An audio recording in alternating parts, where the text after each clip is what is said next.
everyone to a thing. We're on a stream. You know what, everyone?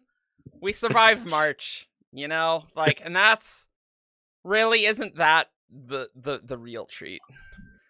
It says something that it is now the month of May, and we're like, well, we survived March. I don't think we didn't record anything for the last 2 weeks just because of just tired. We're just like, let's just not for a bit, So the way we're treating this is kind of like we all survived the pandemic, but we also survived March 2022. So those two things on the same level. The last few months of March have been notable. Marches are just always a lot, aren't they? Yeah. Maybe we should just get rid of the month of March. I'm sure that will solve everything. Be done with it. Yeah, let's just march right on into April, Hey! No. I'm very tired. Not last night, but the night before, I got 3 hours of sleep. So that went great. And so I'm very tired. But, we're all here. So how about we go and just do introductions, and while we do introductions, why don't we just ask how you're doing? Because I think that's what we need. Oh, by the way, we are not having secret project spoilers quite yet. When we do have secret project spoilers, I'll pop a little banner below. We have the technology. And we may end up talking about the Stormlight 5 prologue, but that will also not be now. And so if we do, I also have a banner for that. So that's what's up. That's what we're doing. Thanks, Wheel of Time show. We have not done a public stream since that Wheel of Time show, actually. Oh my god. We did do an After Dark one in February, and then March happened, and so we're just like, no. And then March. And then March happened. No, we're not doing that. So it's gonna be good getting back to streams. I don't know if they're gonna be monthly because we do have a bit going on in the for the next 18 months. We made too much content. But we did though. That's actually maybe an actual concern, right? Because we having a weekly series through the end of October, with span reads. Hey. Yeah, I haven't had time to watch any of it. I've only watched the first one. I did watch the first one though. Don't tell the people on span reads. Oh yeah, don't tell the person who edits all the span reads, Jess, right over here or anything. See how it is, guys. I see how it is. I've watched them 4 times because I had to go through them that many times. Just kill me now. I didn't want to watch them that often. Yeah. So by way of I had a perfect segue. Okay, so here's what we're gonna do. Did you? Oh. I'm gonna say the thing that was gonna be the perfect segue for the next thing we were gonna talk about, but then we're not gonna segue into the next thing, and instead we'll go back to introductions, and we'll just save the segue for later. So Sounds really, good. we're just starting this stream perfectly.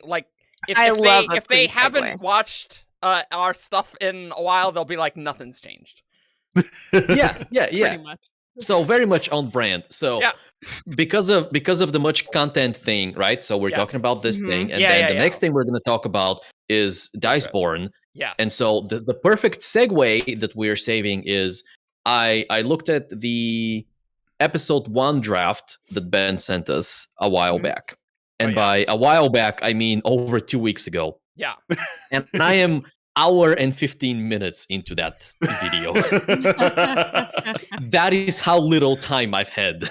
Well, Evgeny, you in particular, not only have you been a total boss doing so much many of the Secret Project episodes in March, which was just a lot. I know your work has been absurdly busy, just the most busy.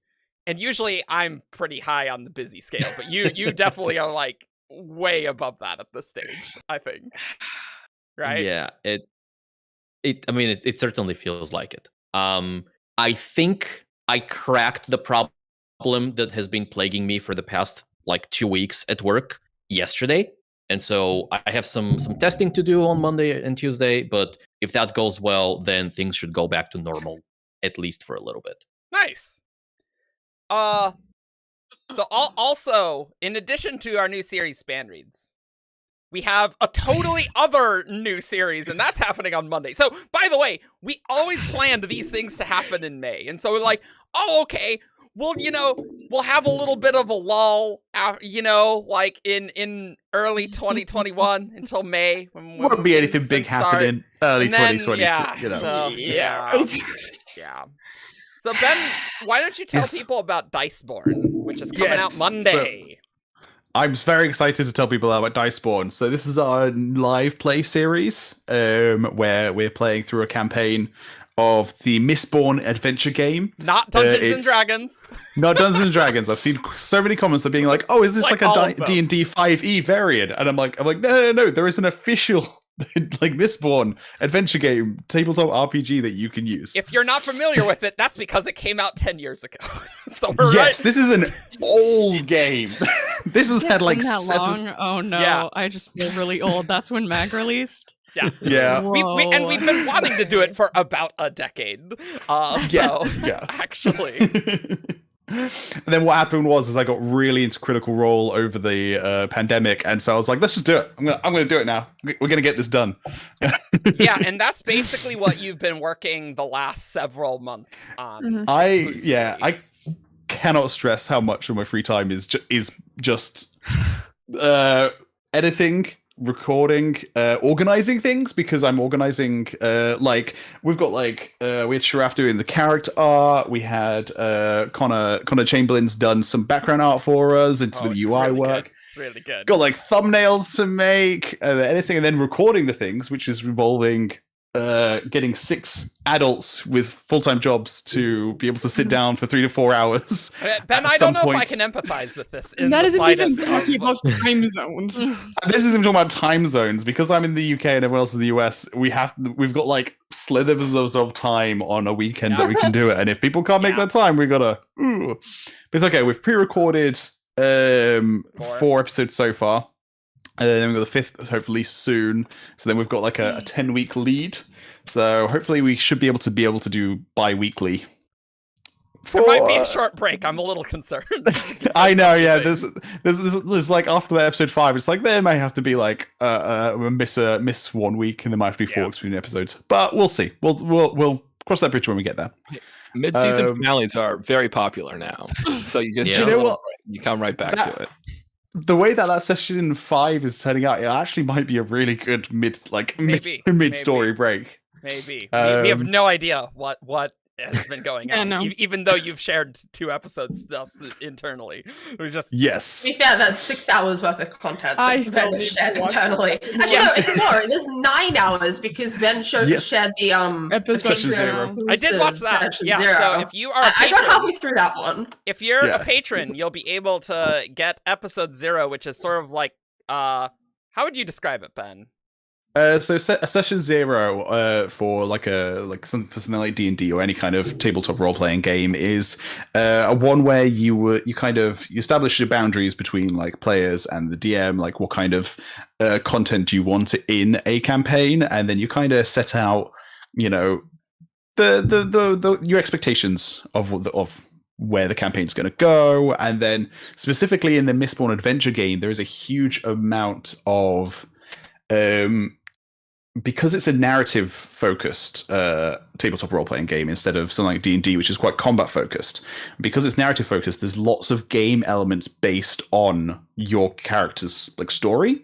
So, your character's destiny actually has a function within the game mechanics, and you've got your backstory, or the tragedy within your backstory has another thing, and and so the session 0 is there. You guys is there so that you can build your team together, build your crew, and then kind of make sure you're not crossing, 3 people haven't got the exact same backstory, and that you've got some fun stuff going on.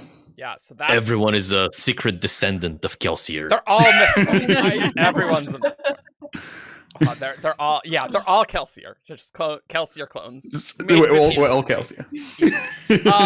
No, so Ben is not the narrator, although amusingly, Ben, we actually tried this more than a year ago. It's been a while.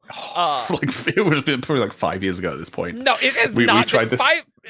5 years ago, we made you staff. Okay, like it was Oathbringer time. So it was not. Okay. Like it wasn't that long, but we tried a one shot, and Ben, you did good. Like you totally did. I did. Thank you very much. We hired a DM. Yes. And that is really great. So whilst I really enjoyed DMing, it was probably the most stressed about anything I've ever been in my life. It was like the worst job interview, like combined with driving tests and exams. I did not like the escape room one. that one was not my thing. I got really panicky on it. So we did one session, which I was very proud of, and then the second session I didn't know what to do, so I just remade an escape room that I had done. And then I realized my mistake was an escape room is an extraction. Like an escape room with a story is like an abstraction of you doing adventures. So instead of just doing the adventure, I did the abstraction of doing an adventure within a tabletop role-playing game, which is also an abstraction of doing an adventure. So I was like, this was a mistake. Why don't you put in some algebra into it and call some letters X just for some extra layers of abstraction? That'd be good. Exactly. Yeah. But we're spending a lot of money on Diceborn, so please watch it and support our Patreon because this is not going to be a profitable experience at all. Yes, thank you for the patrons so much for helping fund it. Literally couldn't do it without them. Yes, and then. But we do have some lovely giveaways. We've never done giveaways before. On Shardcast or streams or anything. And so I've organized some stuff with Crafty, with Dragonsteel, and talking with some other people as well to get some more stuff in other episodes. Yep. So yeah. And later this year, there'll be another weekly series of the Lost Metal previews whenever those come out. So, so in addition to Diceborn, I don't know how long Diceborn's going to be. You'll find out. It won't be like 50 episodes. Like it'll be a shorter thing, like 10-ish. Yeah. It won't be like Span Raids. 10-ish. No. Yeah. No. So there's a bit of content. Shardcast is going to definitely be bi-weekly, guys. Like you have no idea how much it is to do these podcasts weekly. Alex, I see your face. Yes, you did great, Alex. You edited 3 episodes in a row, and they were really beefy. I shouldn't have volunteered to do that. It was a mistake. I will say we do still need to do introductions. We've kind of gotten. We should probably do that. So let's do that. So we'll just go through. I got distracted. I'm tired. Very quick. We'll be very quick. Yay. Well, we also have to ask how we're doing. So So Evgeny, how are you doing? You kind of mentioned it, but we'll start with you there. I kind of did my thing. The going to JordanCon definitely recharged my batteries quite a bit. You? Oh yeah, JordanCon always recharges me. Oh, yes, I'm always yes, exhausted. No, I am physically exhausted because I go there and I go to bed at like 4:00 and I wake up at 9. So physically it's draining on me, but getting my social battery up and running is really what JordanCon for me is all about. Fascinating. So I have been, except for the work stress, which hopefully is going to go away, I've been doing quite well. Great. I'll go last. So Veronica, how are you doing? Good. I finally finished IB exams, which is amazing. Oh my god, they were so stressful. Like there is a meme out there. You have to take an exam to read Infinity Blade? No. Not that IB. How many people in chat remember Infinity Blade? Put in chat if you remember Infinity Blade.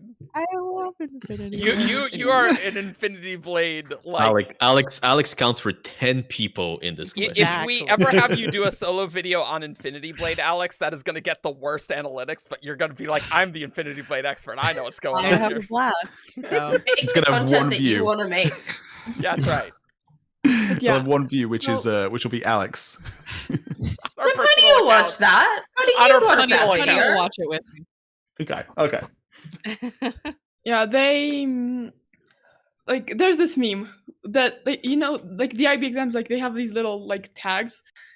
Well, ours were green, and so there's like 2 little plastic things and the green yarn in the middle, like to put them together at the end, rather than like stapling them, right? And there's this meme. This is like me after paper 1 of SL math, and it's the thing. It's all the tags like together. It's like figuring out how to kill myself with the tags from the IB paper. It's like that's how bad it was. It was terrible. So that's done now. It was the worst one, but Yeah. out of all of them, the rest were fine. But I'm done now, thank God. And now you're back. Welcome. I'm so glad in your very busy semester you did some secret project episodes. That was yes, I was very excited about those. Yeah, I'm looking forward to them. Yeah. Yesterday we were able to record for World Hoppers again, which also had been on hiatus for a very long time. Yes, you do it. Yeah. So in case people don't know, Veronica does another podcast called the World Hoppers Podcast. So yeah, I'm very excited for that band's episode. Oh yeah. Also, 3-hour-long recording. I can't empathize with that either. That doesn't sound like a realistic experience that I've experienced at all. Your episodes are too long. You should look to make them shorter. Oh yeah, we'll get right on that. Yeah, we're one. Yeah, I mean, we normally just end up splitting them, like to put them up. It's also easier on Ilana because I mean she's also in the university. Alf just finished her bachelor's, and she's going to do a PhD.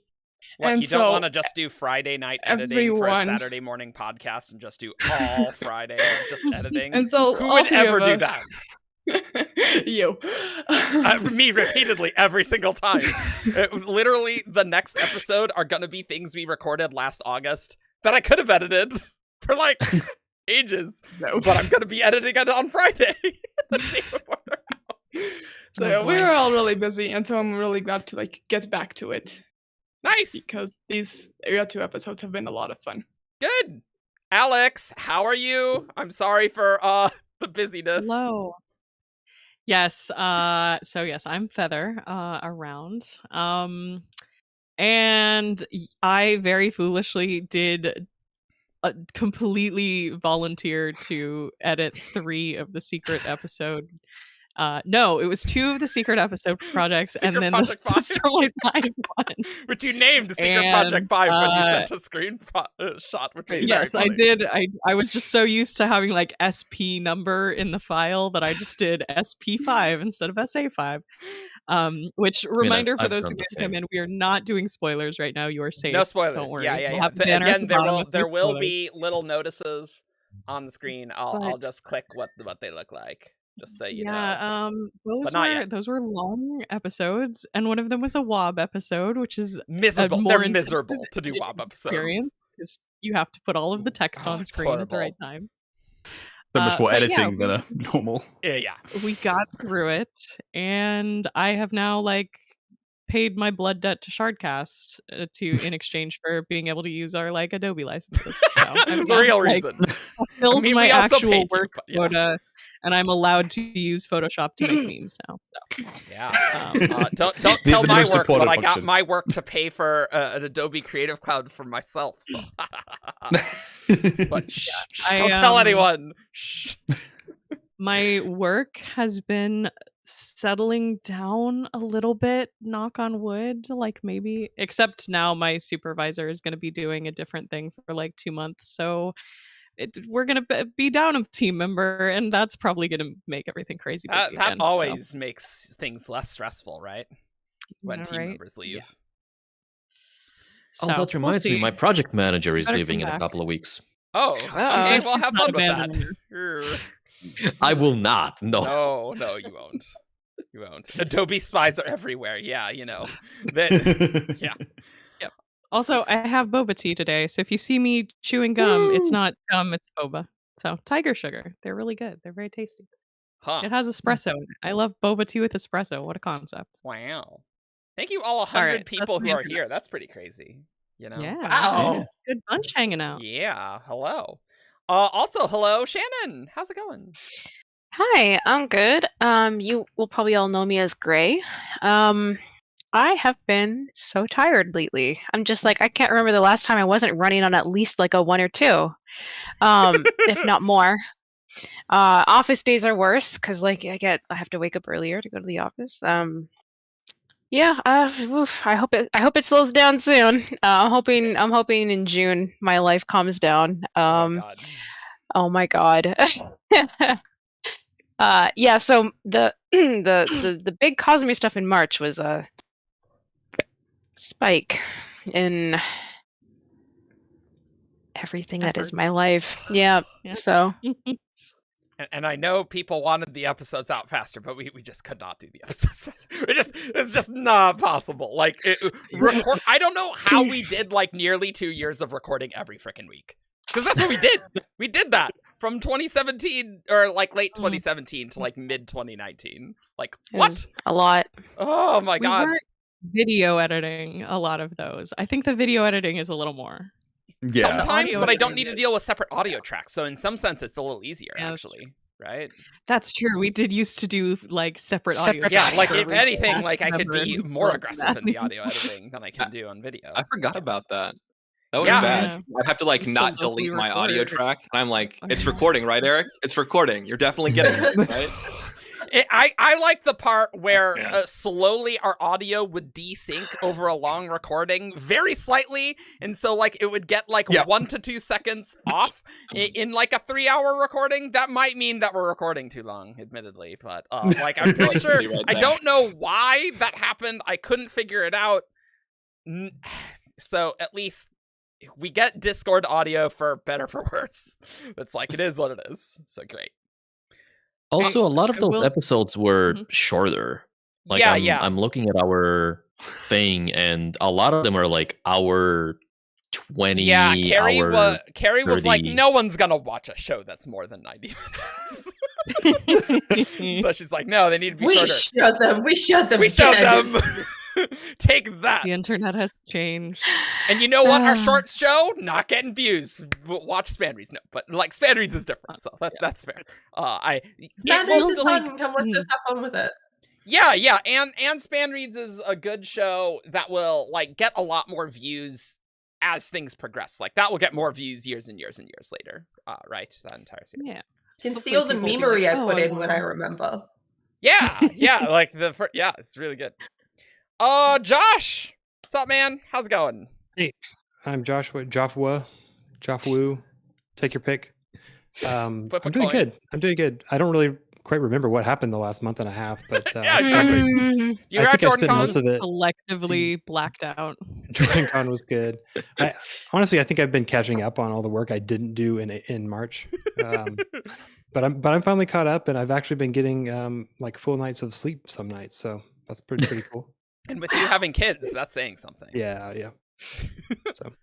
Yeah, but at least they're not in that age where like you have to sleep in 30-minute intervals.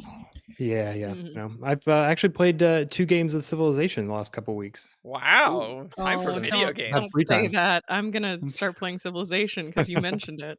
No, I'll lose my whole life. I think Jess and I have said we're gonna play a game of Civilization together since she got here last May.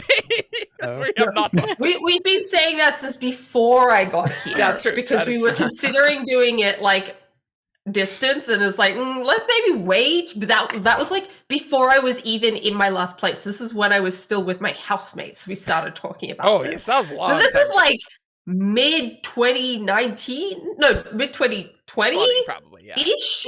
This could actually be like fun, like Shardcast gaming stream content of like I actually when I stayed at Alex's place for about a week, we played Civilization together.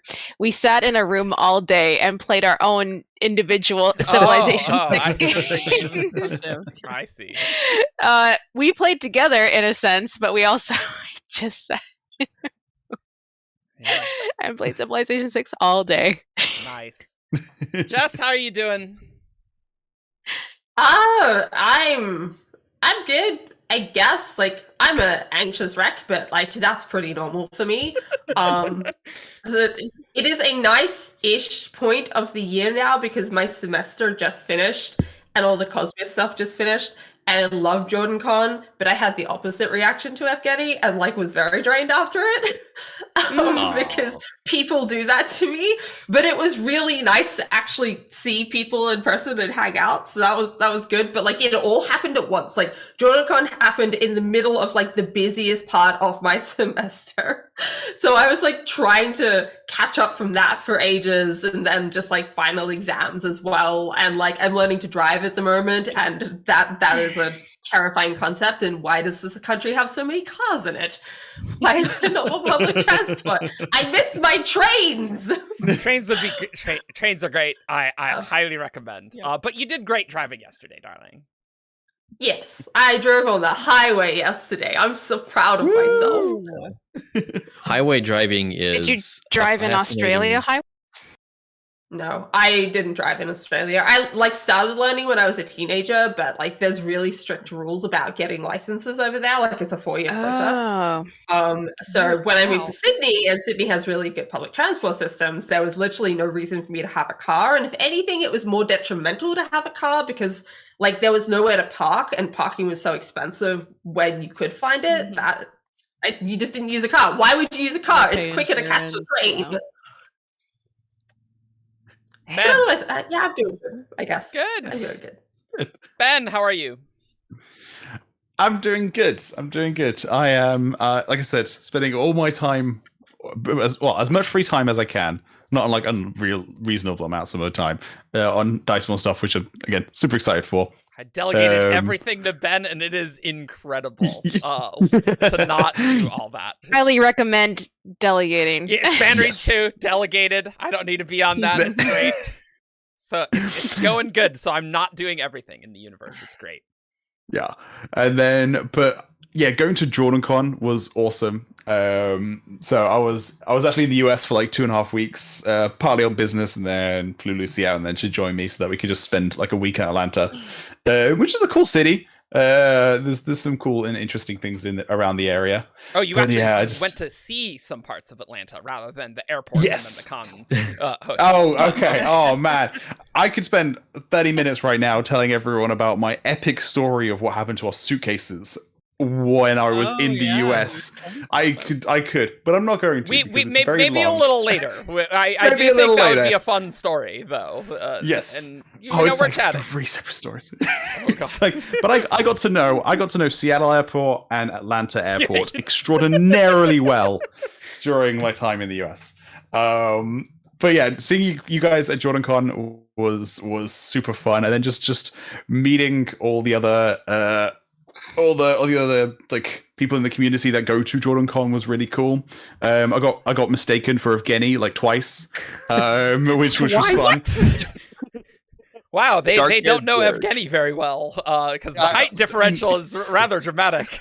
I assume European, has a beard, that'll do, and it's I mean, you can't tell how tall anybody is on video. Yeah. People have told me I have a tall person energy, and I keep telling them that they're wrong. That's true. The most fun part of JordanCon was I very early learnt that if you tell people you haven't read the Wheel of Time books or watched the Wheel of Time show, because I watched 4 episodes and I got bored, then they just stop talking to you. So I got really good at pretending to know what people were talking about when they were talking to me about Wheel of Time stuff. That's hilarious. David, how are you? Jess, you're muted. Oops. Sorry, I was typing. I didn't want it to come through. You're using the I actually had so that's good. Yeah, I had the opposite experience last year to what you just said, Ben. Because like the first night of JordanCon, everyone got really wasted, and there was like a group of Wheel of Time people from a podcast I don't remember the name of. They were like sitting in the same spot for the entire convention, and I somehow ended up in the middle of that group. Oh yeah. I ended up in the middle of that group and like started talking to people about Wheel of Time, and they just wanted to like bring me into the fold and teach me about Wheel of Time and just tell me all about it because I knew nothing. Yeah, but that's because experience. Mad Hatch cultivates a good audience. Yes. Yeah. Also, you were very drunk. I was very drunk. I was having a great time. You met Daniel Green completely wasted. It was great. Yeah. To be fair, he was really tired, so like we're probably about on the same level. Yeah. David, how are you? I'm doing good. I'm happy to be here. I am happy to talk about secret projects here in a little bit. I do want to draw attention to our 30-minute quick introductions that we're wrapping up here, which always seems very on we'll brand. maybe save the 30-minute luggage story to see if we have time. We have 9 people with more coming in live. Oh, yeah, because Matt's like, I'll come in a half hour late. And it's like, great timing. We'll get to it. He's right in time to introduce himself. It's actually perfect, yeah. Yep.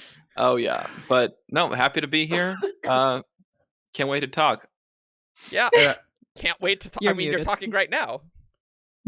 Well, to talk about what we're here to talk about, Eric. Oh, okay. Yeah, I was like, do you not feel like you've been able to talk? Let's give you the floor.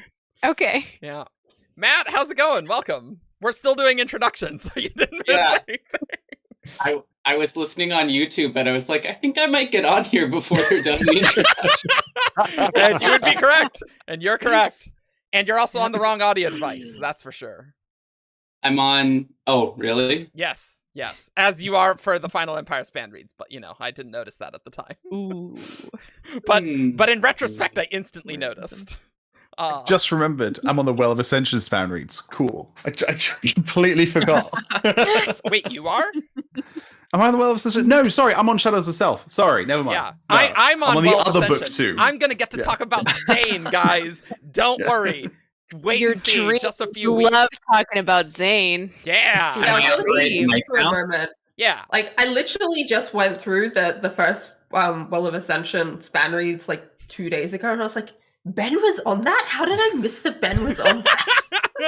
No, Ben just forgot what. You're what. like I'm middle very mistborn forgetful. book. Middle mistborn book. I'm on middle one, yeah. Yeah. Yeah, middle one. It's like a middle child. We can't call it the middle one anymore soon, though, because there's going to be 4 in the series. It's like Nice. the middle ones. All we need is a novella between Shadows of Self and Bands of Morning, and then that'll be the midpoint of Era 2. And then we go back to calling it Era 1.5, and so we have Era 1.5 book Era 2.2. No, don't say the forbidden words of Era 1.5. Like, for those of you who don't know, Brandon originally said Era 2, and then he tried to go back and call it Era 1.5. And I distinctly remember Ian and I vehemently disliking that. Like, a lot. We didn't let him. No. That goes to his theory of the books as a trilogy of trilogies. I think. Right. Exactly. And Yeah. Wax and Wayne doesn't fit into that. And it's not a distinct era, right? Yeah. So Matt, how's life? How are you? Oh, it's I had a bit of a slower April because there was some family stuff going on, and so work in May has just been super nuts, which is fun. It's warmer outside, so that's nice. And very excited for Diceborn to come out. Yes, it's gonna be good. It's going to be good. No, Asmo. No, get out of here. I'm banning you from the chat. No, just kidding. Hashtag Era 1.5. Yeah. I am doing okay. Like Jess, I'm completely drained after conventions, and I'm just like, I just need to sleep for like a while. But I was stressing about the Shardcast at JordanCon episode. Like all these people can confirm that I was stressing about that for months, many months, like literal months, stressing about that. And I'm disappointed in the video quality and the audio quality. But I could only do so much. I'm not sure why the video quality was so grainy. That's the part I don't know yet. So I got to figure that out. I mean, I think the audio is a much bigger problem. Well, I mean, yeah, but there's not a lot that I can control about that.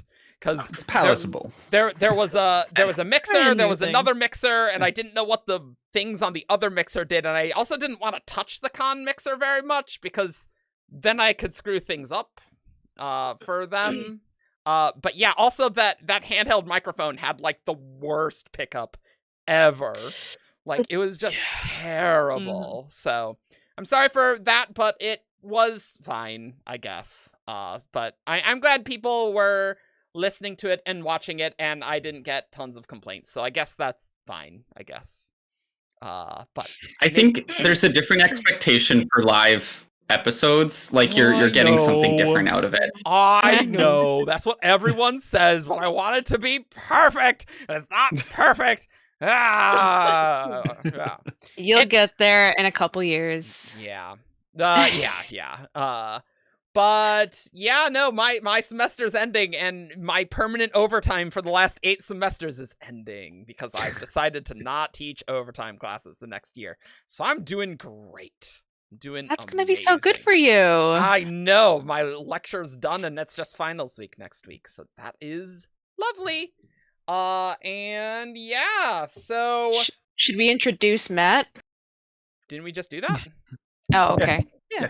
How many times are we gonna do that? Oh, I'm tired. Matt, how you doing? This is me sitting at my low level tiredness. That's okay. All the time. That's okay. This is a chill stream. Yeah. Trevor, I think the Alloy and Shadows Leatherbounds, that's this fall. That's this fall. Yeah. Pretty sure. Ooh. I think. Oh my god. Dang, 10 years. Wow. Well, it's I been think he over was 10 years for I Alloy. think he was signing them during one of the Yeah. live streams, wasn't he? But so what's happening in the near future for the channel? So Shardcast is going every other week. Our next 2 Shardcasts are going to be episodes that we recorded a very, very, very long time ago. We're finally gonna finish our Mistborn podcasts that we recorded before Lost Metal Beta. And so Southern Scadrians and Lost Metal Predictions will be the next 2 episodes. Assuming nothing's gone horribly wrong with those video files, but that's the plan. Maybe we'll look super different because that was 2021. It's been a long time. A year younger. Yeah, the slight problem. We were Time for Brandon just to getting drop something else to push them back. No. Please no. Such as the White Sand Omnibus. Okay. The White Sand Omnibus will really set us back a really long time here. I'll hold my breath until I get it in my hands. Did we or did we not decide to cut the number of episodes we dedicate to this thing by half? Oh, yeah, from 1 to 2, or from 2 to 1. Wow. Yeah. Whatever will we do? A single episode on White Sand. That'll be fun. I like how we kind of already did like Blow by Blows a White Sand podcast way back. That was good stuff. That was quality content. I was complaining about the horse and things. That's good stuff. But no more horse or ceiling fan in the omnibus. No more. The end of an Lost era. a little magic. Spoilers. Or the Better than boombox. The boombox is not going to be there anymore. I'll need to do a skit, maybe. But, hold up. Stream is doing a loady thing. Yeah. Oh, it's back. Okay. But yeah, that's what's going on. So then this summer, we got Diceborn every other week. It will be coming out off Shardcast weeks. So there's Shardcasts will be hopefully Saturday. With summer, I should get it out Saturday. And so Diceborn won't be coming out that Monday. It'll be the week after. So it'll be offset weeks. Yeah. So it's not going to intersect to the same weekend. I was gonna say so it'll be like the Monday Diceborn comes out, then that Saturday Shardcast comes out. Yeah. And then yeah. And Span reads every Wednesday for a long time, and we're actually preparing recording 2023 Span reads already. That we're doing that in just a few weeks, actually. So these are planned so far in advance. And yeah, then Lost Metal preview chapters later this year, and that'll be fun. And maybe there's a lot going on. Has there been too much content, chat? Tell me if there's been too much content. For more content, you can subscribe to our Patreon. Have even more. I don't know if asking the people who are coming to our more content live. Yeah. Audience for this question. Yeah. True, I think have a biased sample size here. I don't know anything about sampling bias. I'm not teaching statistics this semester or anything. You're not a math teacher. No, not at all. So. Yeah. So let's talk about some secret project stuff. And so I think what we're gonna do. Well, I'll just do one step at a time here. Okay. We're no spoilers quite yet. No, I'll just put the spoiler thing up. What am I doing? Let's do that. Bloop. Just in case. But I do have a confession that I gotta make for you all. Due to the stress of scheduling all the secret project stuff, which was like when that announcement happened, we busted our butt to get that episode out in like a day. Like that never happens. And things like that. We did have people on those episodes who were betas of the books. So that involves, talking around facts of the books, so we don't break NDAs because we can't tell you what, we don't want to give that away and we legally can't. And usually we try and avoid that. Like, for the Lost Metal beta, that was last year. And so again, we busted our butts to get a sequence of Era 2 episodes out before that. So it's like, okay, we know that's happened. We're going to get that done. Nice. But we didn't know Brandon was, the betas knew that there was going to be an announcement, but we didn't know there was going to be several sample chapters for all of them and a Stormlight 5 prologue. Or a Kickstarter. We didn't even know if it would be all of them. Yeah, right. Yeah, we didn't know a lot. We should actually talk about what we were thinking was potential, what we thought Brandon was gonna do, and Brandon's just like, hey, it's all 2023. I'm like, oh god, oh no. So the preferred is that we don't have betas on stuff that's coming out like soon, but that was not really practical in this sense, and. Obviously, once you've read the book, it gets difficult to talk around things. But, we do it. We do it on WoB episodes, like, all the time. Very consistently. And so we're pretty good at that. But we try and avoid bringing attention to that. So today, we're going to be pulling off the curtain a little bit and telling you some of our reactions of what we found out when there were the secret projects. So I hope you'll find that very fun.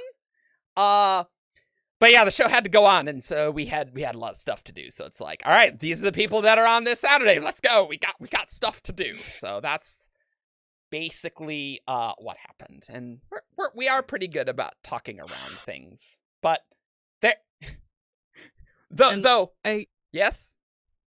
I was gonna say, I feel like this is something we normally wouldn't do. Yes, we usually don't talk about beta processes at all. Yeah.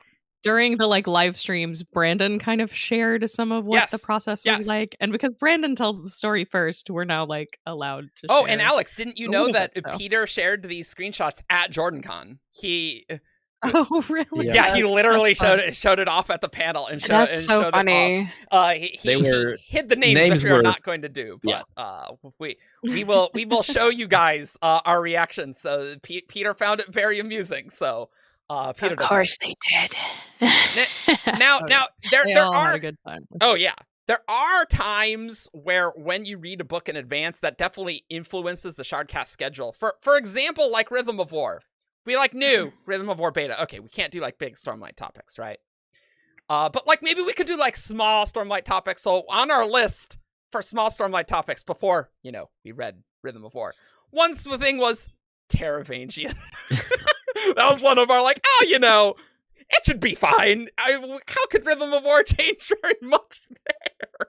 And then another one, no joke. This is completely factual. We're we could do some Mistborn topics, before Stormlight. Maybe we could do an episode on Kelsier, really dig into his character and what he's going up to.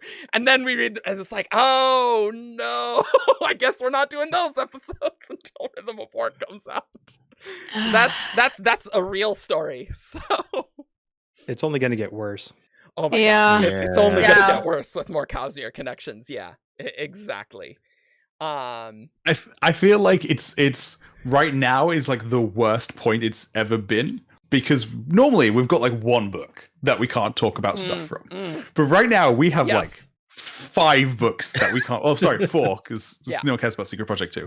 I was so prepared for Lost Metal. Books. We had such a good scheme for Lost Metal. We like knew even the span reads were recorded before for Era 2 were recorded before the Lost Metal beta. So it's like we were set, but like when we don't know what's happening, then like then we don't know.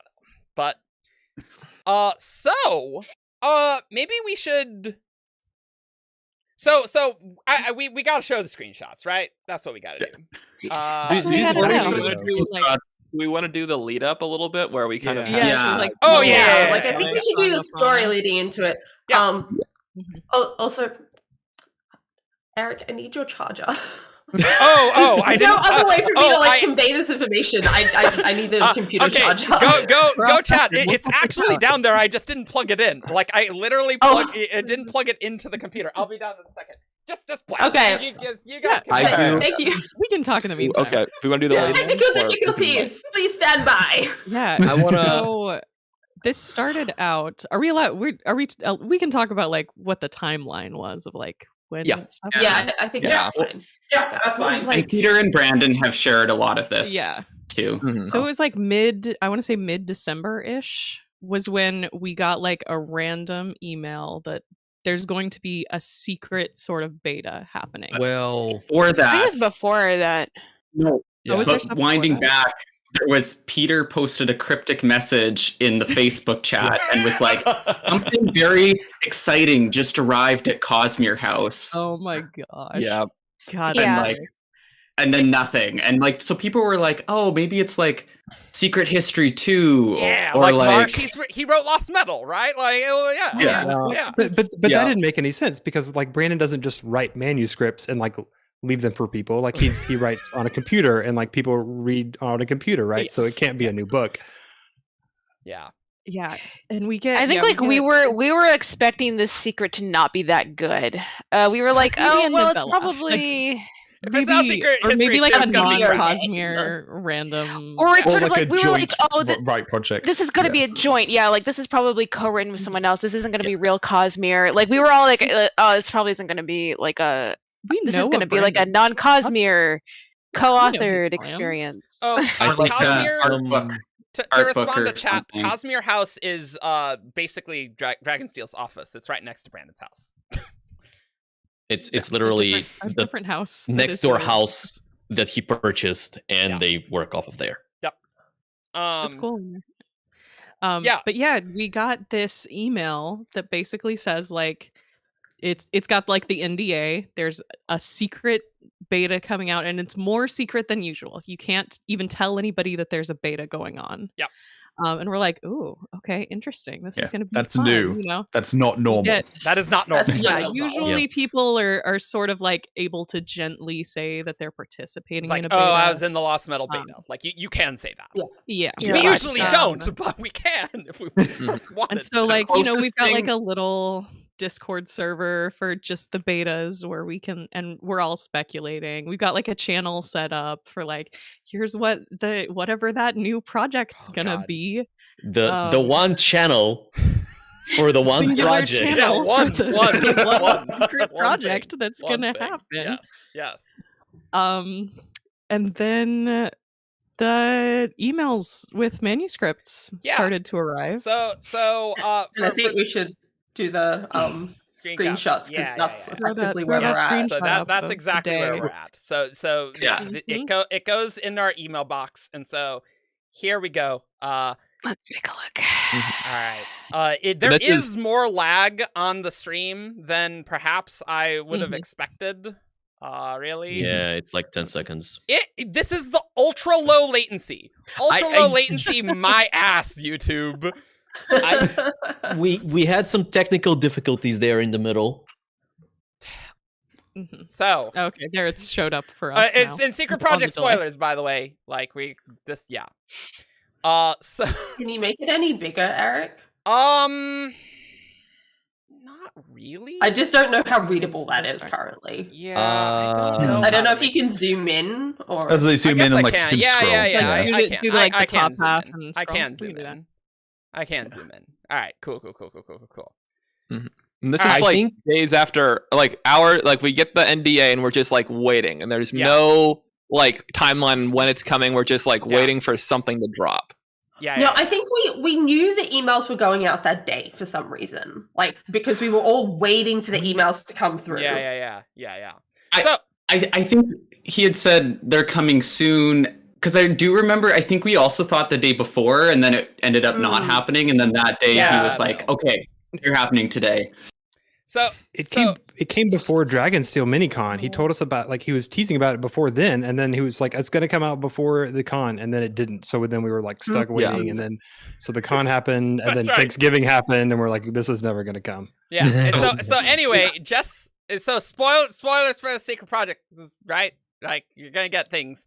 So these are the names. We're spoiling the names. Yeah. Gets Tress of the Emerald Sea, and then we're like, wait, what? And so Ian, David, and I, we have Sunlit Man, and it's like, wait, what? And this is, by the way, a time when a lot of us were really leaning in the Secret History 2 direction. Yeah. Yes. We really thought it was going to be Secret History 2. That was the prevailing theory, that new Secret History. We have a request to read it out. Okay, all right. We're doing this. We're gonna do the live reenactment. That's fine. But we're not. Who's playing who? Right? No. This is dumb. I think we should play. If your message is there, you should read your own. Yeah. Sorry. Yeah. Sorry, I'm just trying to zoom in pretty well. So yeah, let's do it. We're doing this. There's just three series shots.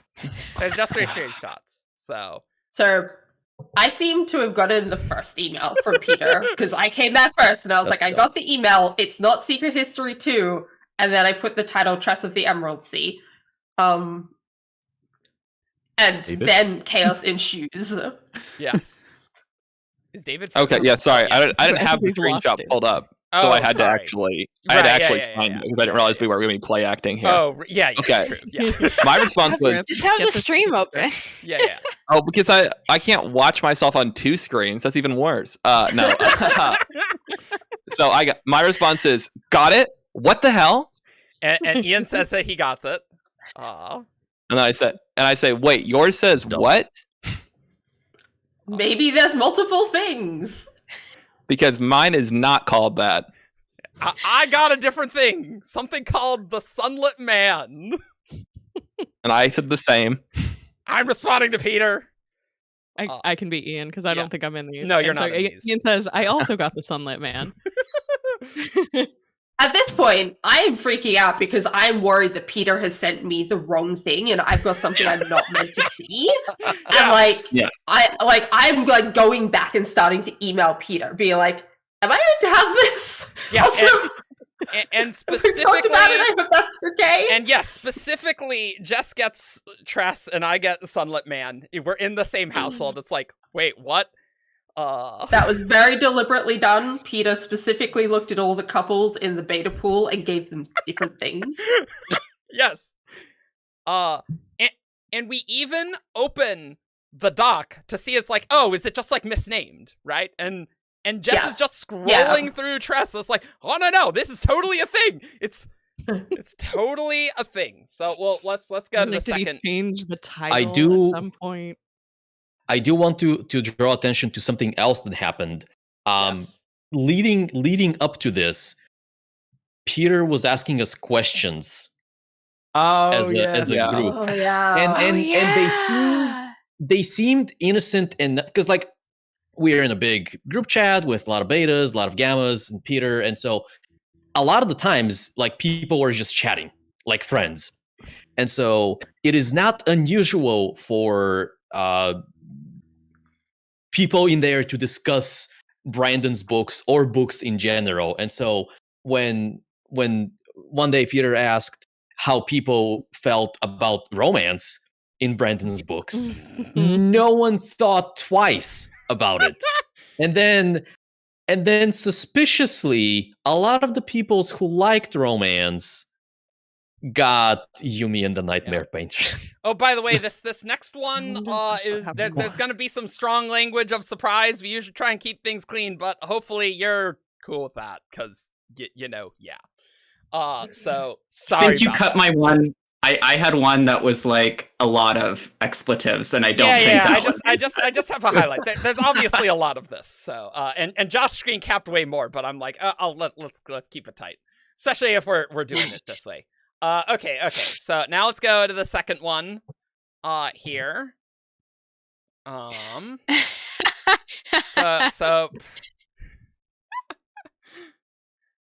Oh, you guys are ahead of me on the stream.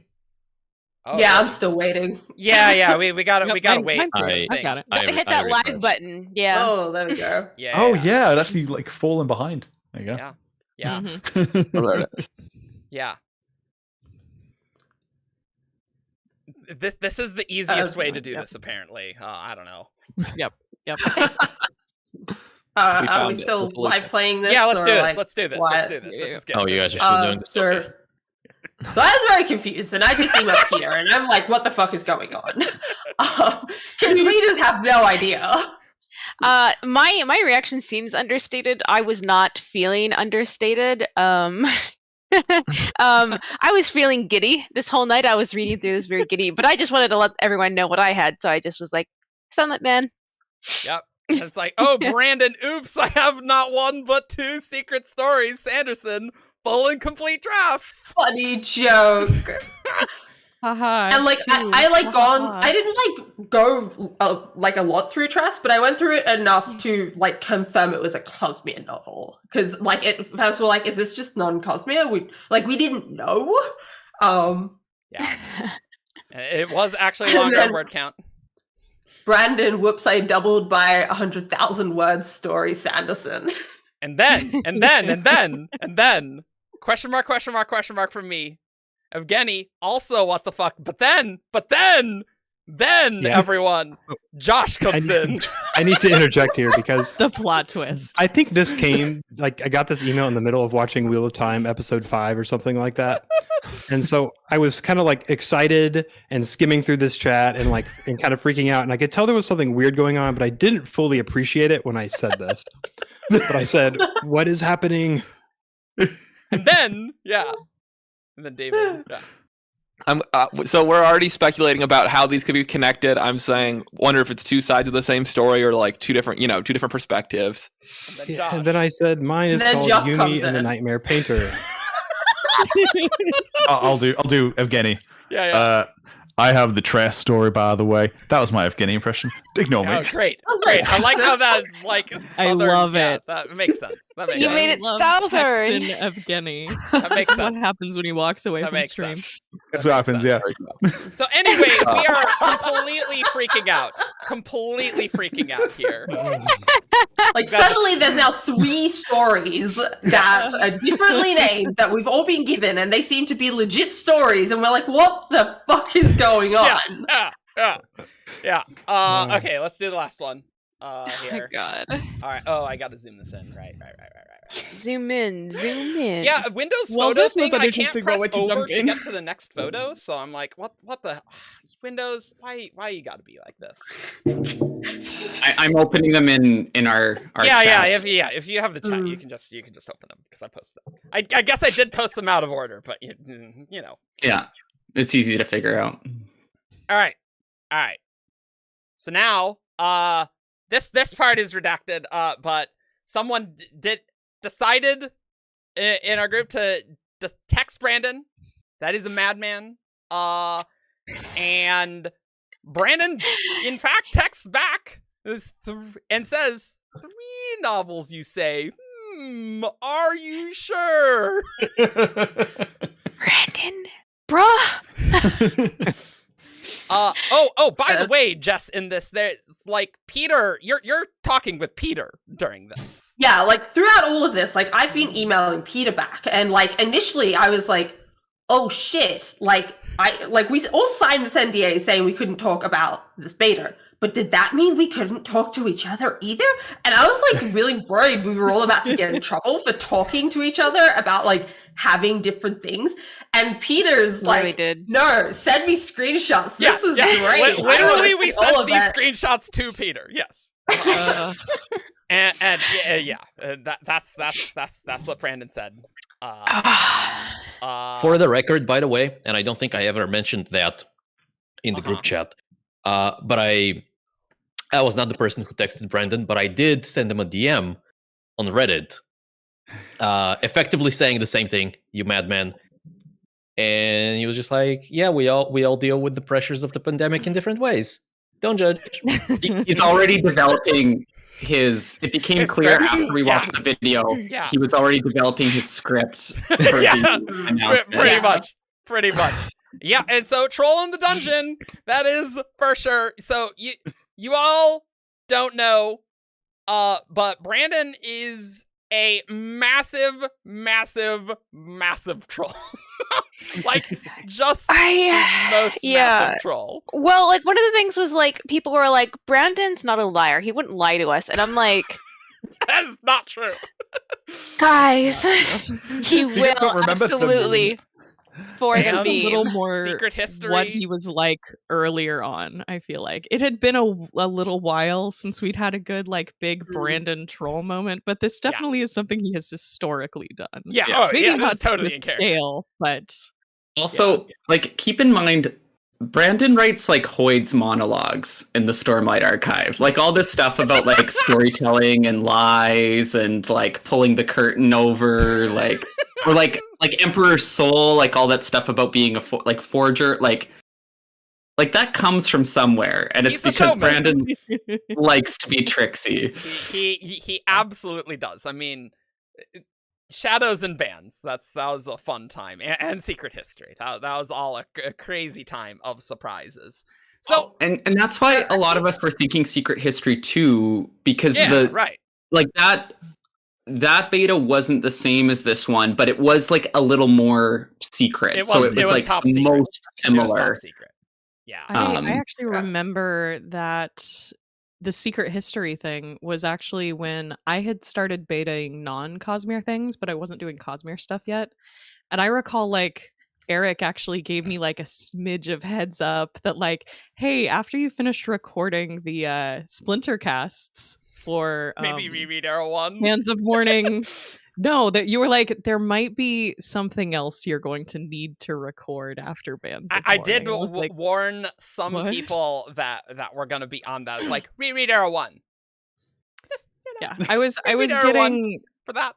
For Splintercast, I got the drafts like a little bit before the release, but I wasn't actually like early on in the whole beta process. So, but yeah. So craziness. And it took us a while with this one to actually figure out that there was a fourth. Right. None of us got it. We all got the three Cosmere stories. None of us got the non-Cosmere. Peter knows that was very deliberate. Peter knows we're very Cosmere. He was like, he didn't send us any of us the non-Cosmere one. So I think it was a couple of days, and then somebody mentioned it in one of the beta Facebook chats, and it's like, oh, there is actually a fourth one. We didn't know. We didn't know. At that point, like nothing could surprise us anymore. We had the shock value. And then I'm frantically trying to create multiple channels in our server because, like, oh, there's like a bunch of these. And there's the panic of we have like, one channel ready.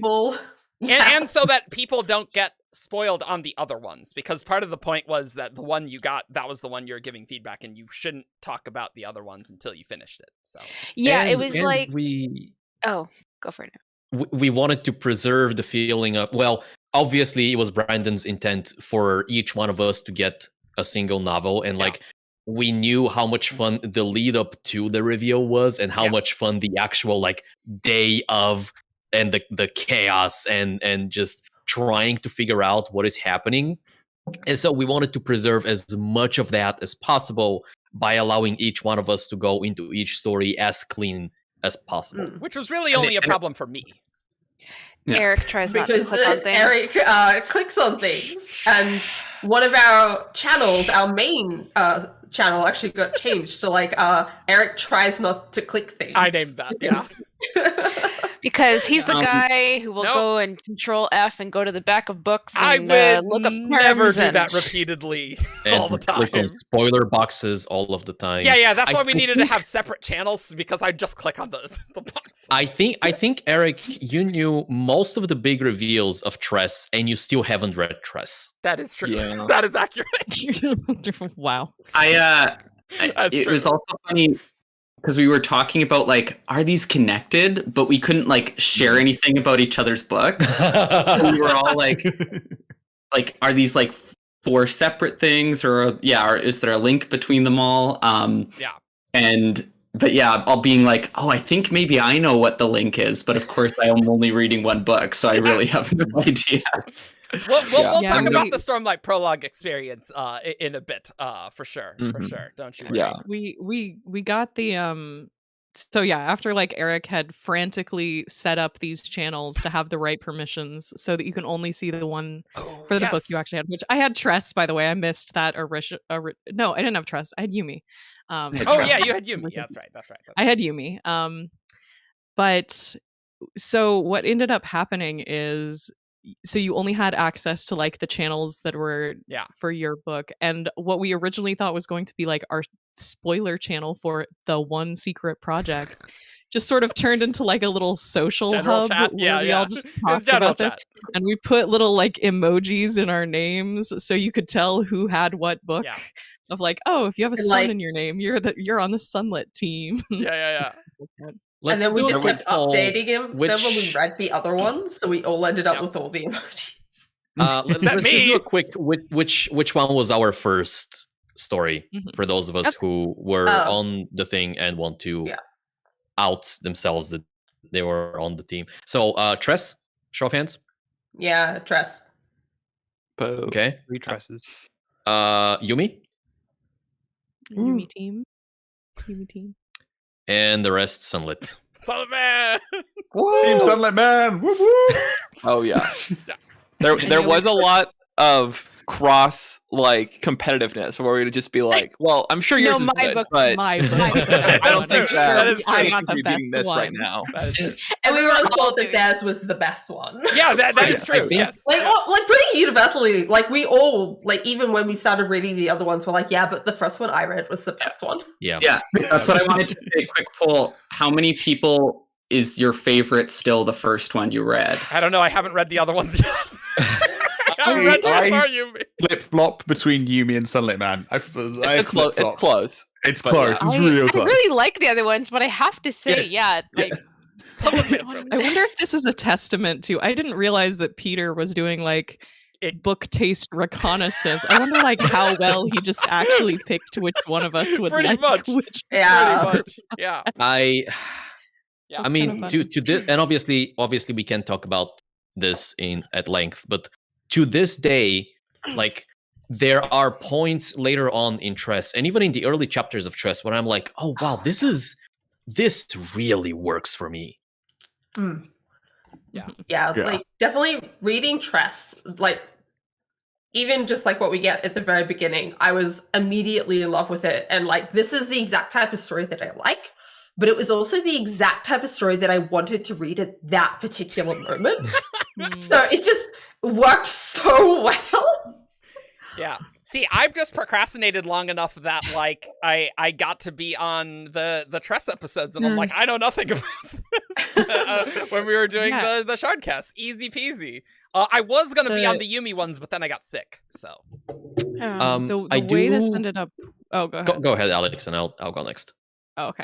I was going to say, sort of like the way the process worked was like during the actual beta period, which was pretty short, the way that normal betas are, you only had access to the one book you got assigned. And that was the only one you gave feedback on. Yeah. We only did like the actual beta-ing for one book. But after all of the beta process comments had been submitted, after that, we were allowed to have access to the other ones that you could read for fun if you wished. You would submit it, and then you would say, Peter, hey, can I have the others? And he would be like, got it. Which I also procrastinated on reading the others, which is why I was unspoiled to be on the Sunlit Man episode, because I didn't want to be on something that I had read. Yeah. I actually ended up waiting for the previews to drop, and then I'd be like, oh, now that I've read the previews, that actually does sound like a cool story. I'm gonna go read I mean, I really needed the previews to be interested in the other stories, to be honest. Like, I need a blurb and a pitch. Otherwise, I'm I don't need to do it right now. I can do it later. People are just going to kill me in the comments. They're just like murder This is related to what I was going to mention. Somebody in chat joked about us getting these as a Christmas present. And haha, yes. But also, yeah. What I want to convey here is the overall like feeling and process of betaing Brandon's books. Obviously, we all like being beta readers, or at least the ones that are, and because if we didn't, we just wouldn't do it again. And yes, it is nice to get the books early, but yes, it is also a substantial amount of work. Not only are you getting a worse version of the book, you also can't enjoy the book as much as you normally would, because you have to, as you were reading, you have to constantly be like taking mental notes or even physical notes or digital of how you're feeling, what different scenes make you think or feel or speculate. And then at the end of each chapter, you have to stop and you have to write your thoughts down. Sometimes in the middle of a chapter, because you have to be thinking about continuity, for example, is one of the things you have to watch out for in a beta. And so sometimes in the middle of a chapter, you'd read something and you go, wait, didn't this character die 2 books ago? And so you stop your current Stormlight book and you go find out whether Dunny is still alive, for example. Veronica? Yeah, no, it's very interesting because as the non-beta in this group, like, I hear all these things, and recently, like, just with the books I've been reading because of who recommended them and all that, I've just been writing down all my reactions, and it takes me a lot longer to read something than I normally would. Yeah. A, and B, it isn't that easy. Like, there's some chapters that I'm just like, I don't know what to say. But I do want to get something for every chapter. And so it's very interesting, like, hearing this from you guys and saying, like, well, would I actually want to be a beta, or is it just this perception that everyone has around beta reading? Yeah. Because you get the book early and all that, but the NDAs are things. I feel like a lot of people don't actually believe us. Yeah, people don't really believe that it's a worse version. It totally is. It totally is. Guaranteed. It's always worse. It's a really worse version, and it's like you can't imagine a worse version of the book you just read, but like it's not as good. And like, even when Brandon, this isn't the point I was going to say, but like, even when Brandon punches something up between the beta and the end is really good, because you've read that first version, you're not going to get like the same impact highs in impact from it, because like you knew what it was beforehand, and you're like, yeah, I'm so glad this is better, but you're not just getting that, wow, this was amazing feeling, because you knew kind of the process of getting there. And you're like, oh, this is better, but I don't. Yeah. You always remember what it was before. That first read. Your first read, your first experience is like, you know, it's I something feel like special. after you've betaed a little, like a few books and sort of been able to compare the beta draft to the final draft, you sort of get a sense of like, how far is this from where it's going to get published? Like, you read, like, I feel like the Stormlight books tend to be closer to the epicness that they're going to have in the final, whereas like you can read the beta draft and be like, this is about like 70% of the coolness that I think it's going to have in final, and I can tell that there's about 30% of this that needs to be like chopped up, refined, and because I know that Brandon is capable of that based on whatever beta feedback comments, I'm pretty sure when we see the final draft, it's going to be 30% cooler. And so you almost like start to evaluate the books like, did I enjoy this book? Well, if I just had the beta draft and this was what was published, probably less. But I'm kind of thinking about like, what is it going to be that doesn't actually exist yet based on this prototype? You know, I felt that with some of the secret projects where I'm like, I really liked what this could be, but it does. I'm hoping it just gets not better quite there here. yet. Yeah, You see the and I'm pretty sure potential. by the time it gets published, Yeah. it's gonna be awesome because that's what Brandon does. But you get to the end and you're like, that had issues. It was cool. It was a cool idea, but it had issues, and that's part of what happens in beta drafts. They have issues. Jess and Matt?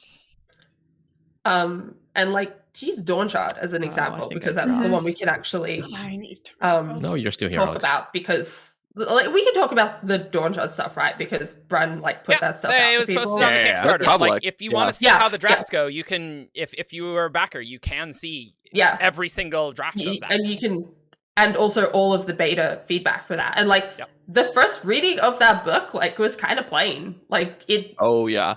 Was not a good book. Like, it was fine, but it just wasn't a good book. But it was also, and then like Brandon punched up so well, and like Dawn Chart is now a quite good book. But what I really learned, like doing Dawn Chart in particular, that was the point that it hit me, that Brandon like really knows how to utilize the people around him and use what they're there for. And like the drafts that he gives as a beta, like he is not trying to make this the good draft. He is just trying to get what he wants on the page and then get feedback of whether it's good or not. And sometimes it's not, but he needs that feedback to know that it's not good. But it means that like that draft, like it's just not as good. And yeah, like the Dawn Chart beta, like I remember going out of it being like, I just didn't care about this at all. Like, why would I read this book? And then like the final draft is like so much better. But he needed people to tell him that, so he knew where to make it better. And I also think something that I find interesting is the way Brandon is not looking for feedback. He's not looking for suggestions. He wants to know, how are you reacting? And you can put suggestions in, but ultimately Brandon's going to write the book he wants to write, and he's less likely to change. Like, if a plot point or something doesn't go over well with the betas, he's not actually likely to change the plot point necessarily. Right. He's more likely to say, okay, why didn't this work, and what do I need to fix earlier on? Change the context. Yeah. So he's more likely to do fixes like that because he knows the book he wants to write and he's going to write it. And so the beta process isn't about changing the book. It's about him figuring out how to make what he wants to do work better. Yep. And I don't know. And the thing is, like, for some books, like I'm finding the first part of Rhythm of War to be a slog, and so I still haven't read the final copy. I've only read the beta copy of Rhythm of War. Ooh. That's just skip to part 2, honestly. Yeah. I think I'm gonna have to do that at some point. It hasn't changed that much. Well, part 1 I'm finding that's the thing, right? I'm like, I've already read this, whereas I know there's been potentially more changes later on, but so it's whereas if I had just read the final product, I'm sure I would have just read it right through and loved it. So, David? And it's like, oh, sorry, David. Yeah, no, all I was going to say was just that I do think that one of the things I've noticed so much is I feel like Brandon's like baseline drafts are almost like always. Did I freeze? You were just got a little laggy, but yeah. Okay, I couldn't tell. Are almost always like the same level of quality to me, I feel like. So what happens is he puts out this baseline draft and I'm like, man, this is kind of a disappointment. And then his revision skills are what's really like has gone up. And so every time it's getting punched up to a higher level where I'm like, okay, I didn't think you could improve it this much, but actually you did a pretty good job. And I think a lot of times people think that we have a lot more influence than we do. And so often things are either like split like 50-50 and everyone's like, this is either the best thing ever or it should be removed and forgotten about. And we're just like, we just can't decide. Or sometimes, Brandon really does what he wants to do. And so sometimes you comment about something, I've written entire paragraphs and then just like nothing happens. And I'm like, well, that was what they were looking for. Yep.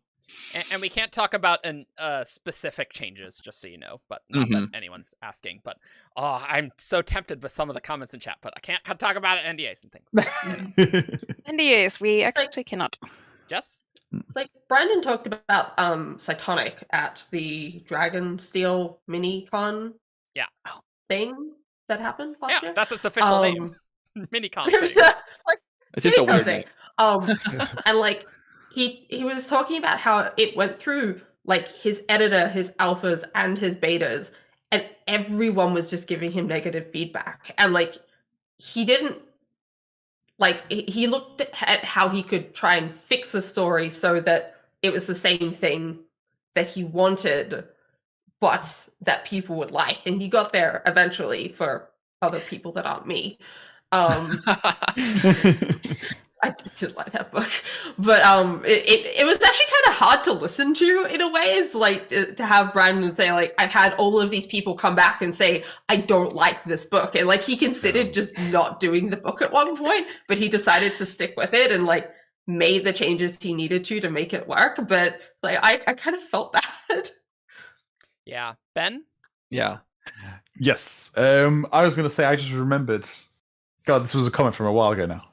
I just remembered when we were talking about like how the experience of beta reading and how pausing to like write your comments after chapters, like it takes you out of the book a little bit. So I had Sunlit Man, and if you've read the preview chapters, Sunlit Man is a fast-paced book. That book is lightning fast, and I was sitting there and I was like, how often are we supposed to be doing the what's it called? And I think we were supposed to do them every 10 chapters or so, write our feedback or on every chapter then. And I was sitting there and I was like, oh, because I'm on chapter 25. I'm like, I hadn't written any comments because I was just the book. You fly through the book, and I was like, I'm going to go back and make some comments. Yeah. I had that with Tress. I was accidentally going through parts and didn't realize it. Oh yeah, you skipped the part, didn't you? Oh crap! Yeah, I did that. I missed a part. And all of a sudden I was at the end of the next one and it's like, wait, when did the part before this? Yeah. Well, so because we've been living in this moment where I was like 80% done with my story and then we talked about other things, I want to wrap that up real quick. Sure. Yeah, absolutely. I was conveying the sense of betaing these things in the context of, oh, this is a Christmas present. And so the first story that we all got felt like work. I mean, yes, it was super exciting because secret Brandon stuff. It is work. Very exciting. It just objectively is work. And there's deadlines. But then the other 3, we didn't have to do anything for. They were just, and we got them like a week before Christmas. They were just, hey, here is brand new Brandon content. Yeah, it's not quite polished, but you can just read this. You don't have to provide feedback. You don't have to think about so like, this is an experience that most of us haven't had in a very long time.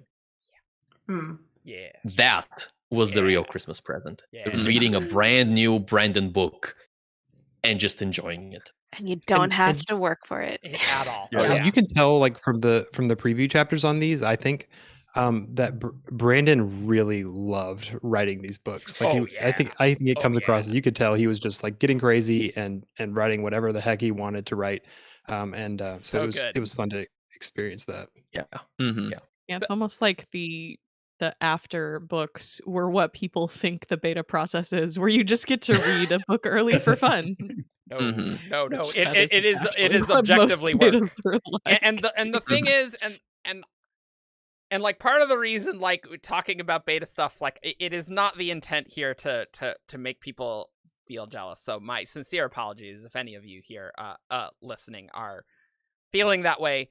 But I thought it'd be fun to share those screenshots because they're really funny, and talk about that experience and just know how we were feeling. But at the same time, like Brandon writes a lot, and there's a lot of these things. Like there's betas, there's gammas, there's always gammas are like the line proofreads and stuff, and there's just there is a lot of work actually. Like really, my non-Brandon reading is like 0. Because it's like, oh yeah, I have to read this other thing, have to do this other thing. When like it's great and all, and I wouldn't trade it, but I'm like, wow, I need to read other things. And do we want to talk about the announcement? So how as about well? we talk about what we thought Brandon's announcement would be? Because we knew that there would be a thing on March 1st. So these. I had a really cool idea. Oh yeah? Okay.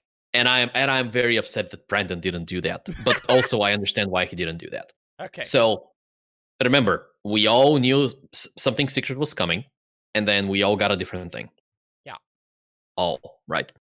So I thought, what if Brandon tries to replicate the same feeling for everyone else by doing like a pre-announcement that says, hey, something is coming on the 1st.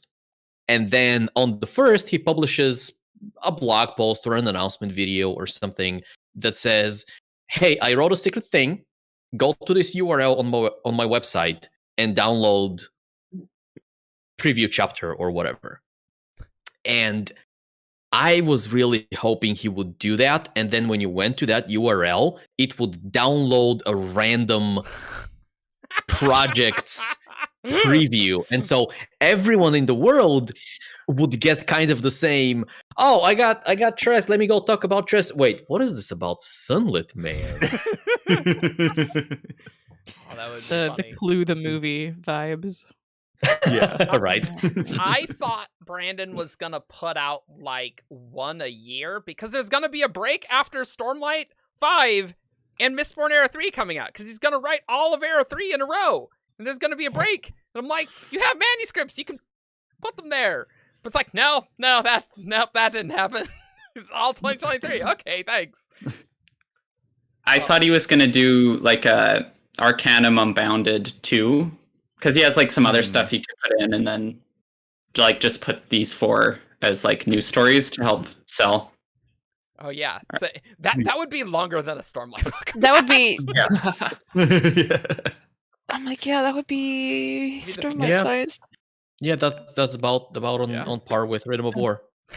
There was a time when we did not know exactly what the date was, and I was really hoping he would wait and do them all on April 1st. That would have been really funny. That would have been really great. Oh, that's another idea somebody had, was post a video or a blog announcing, hey, I wrote a secret book on April 1st, and then everyone's, haha, what a joke. And then on April 2nd is like, hey, I wrote another secret book. And then do it again on the 3rd and on the 4th. Yeah, but like we didn't know there was a Kickstarter. There's just like I thought there would be titles and like a summary, like kind of like how Tor announces Lost Metal, right? Where it's like, okay, here's the title of the book, here's like the synopsis thingy.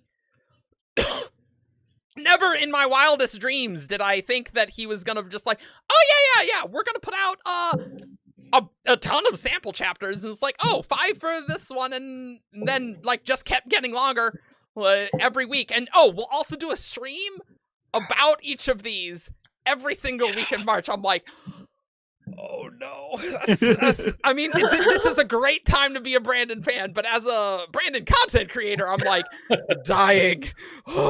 Brutal. Absolutely brutal.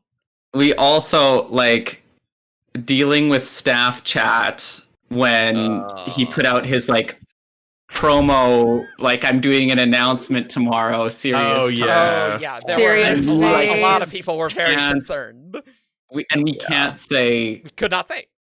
even like to our like other staff, like staff is like trying to figure out how to do this and everything, and like how to handle conversation, and we're like, well, we know, but we can't say that we know. Like, is he dying? Yeah. And we're just like, I mean, it's gonna be fine, but I can't say that. So The NDA, we can't talk. That can't there's talk been a about beta. anything. Yeah. Anything. Yeah, you just project everything is fine energy and hang Yeah, on. that's basically it. That's like, I think this is fine. This seems like classic Brandon. yeah. But so yeah, that was the announcement, and then it was just, God, that first week was crazy for us, right? Like, we were dealing with, like, first we were trying to bust our butt about like a shardcast on the announcement, right? Which was not planned, by the way, because again, in my brain, I'm like, oh, he'll just post the blurs. We'll just do one shardcast.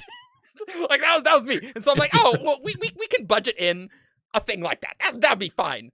Never did I think that this was the case, and it worked out great. But Jess and I, we had time that Tuesday morning to record a video to post about the announcements. But then, like, Grace was like, yo, I have ideas about Secret Project 1, and I gotta get this out before these 7 chapters come out. So it's like, okay, I guess we're doing this. And so we got a podcast out in record time producing that. And then it was just a mad dash. And then we're just like, we can't, because we also didn't know how juicy the streams were going to be, right? So I'm like, okay. That first one was really juicy. Yeah. Like, so we didn't think it would be too bad, and then that first one happened, and we're like, oh, crap. Yeah, because we were. Brandon had been wanting to talk about Aethers apparently forever. Yeah. Yeah. So we were like, okay, we'll record Tress, right, about the sample chapters and do that. We'll make them shorter episodes. It'll go great. There's only 5 chapters. How much is there to talk about? And then we'll be like, okay, we'll talk about the WOBs like in attachment with like the next Secret Projects things. And then the Tress stream came. I'm like, oh, that's its own episode. Obviously, that's its own episode. Like, what the hell are we gonna do about that? And then we're like, okay, we're just gonna do 2 episodes for the Cosmere ones, and it's just gonna go every week. We can't do them faster. And people were commenting like, "Where's Secret Project 4 stuff?" I'm like, we're just gonna go in order. That's just what's happening. And like we had one weekend where I plotted no Shardcast recording, and I was like, that stays because you're just recording every weekend. This weekend we sleep. Yes. We're doing presumably like 2 recording recordings Diceborne and back other to things. back. Yeah. 2 episode recordings back to back, so that we would Yes. have enough footage for the episode, which is like a yes. 7-hour recording session on Oh a yeah. Saturday. For the Secret Project 4 ones, it was. Yeah. It is like 6-7 hours of us It was a recording ton. back to back. Yeah. Because there was also there was probably Diceborne in there as well, and there was at least 1 span reads being recorded as well. Yeah. I thought the last span reads was like February, but I can't quite remember. No, we pushed back the Secret History right, recording. Secret Histories. Yeah. So that got caught up in March as well. Oh God, that's right. I forgot. Yeah, you're totally right. Yeah, and so needless to say, we're using our Google Calendar a lot for planning what's recording. I love this face Ben is frozen on. Oh, it moved. Oh, that's sad. But for that moment, that was good. And he's moving. But yeah, we need a Google Calendar for all of our recording dates and when all the releases are, and that is getting very busy, to say the least. Very, very, very busy.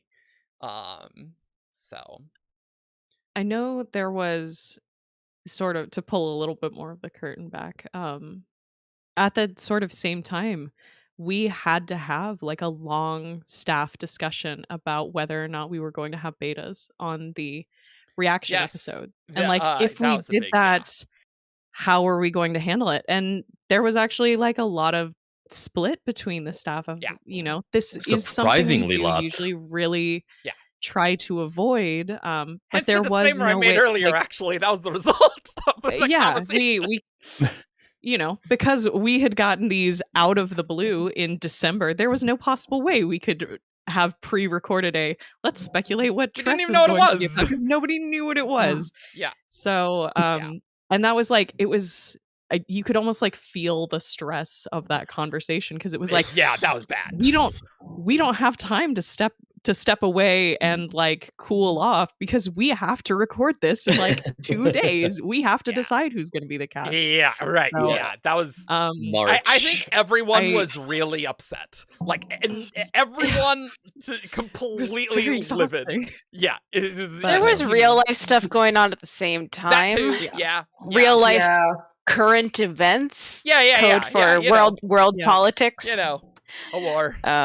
So, but that was something we just sort of had to find a way to come to a decision and do the best that we could and try to be, honest. I think did we end up like saying something? Was it to the patrons or the Shardcast? Like almost broaching the idea of like, how did people asked about it? Yeah, we asked. Yeah, how did people?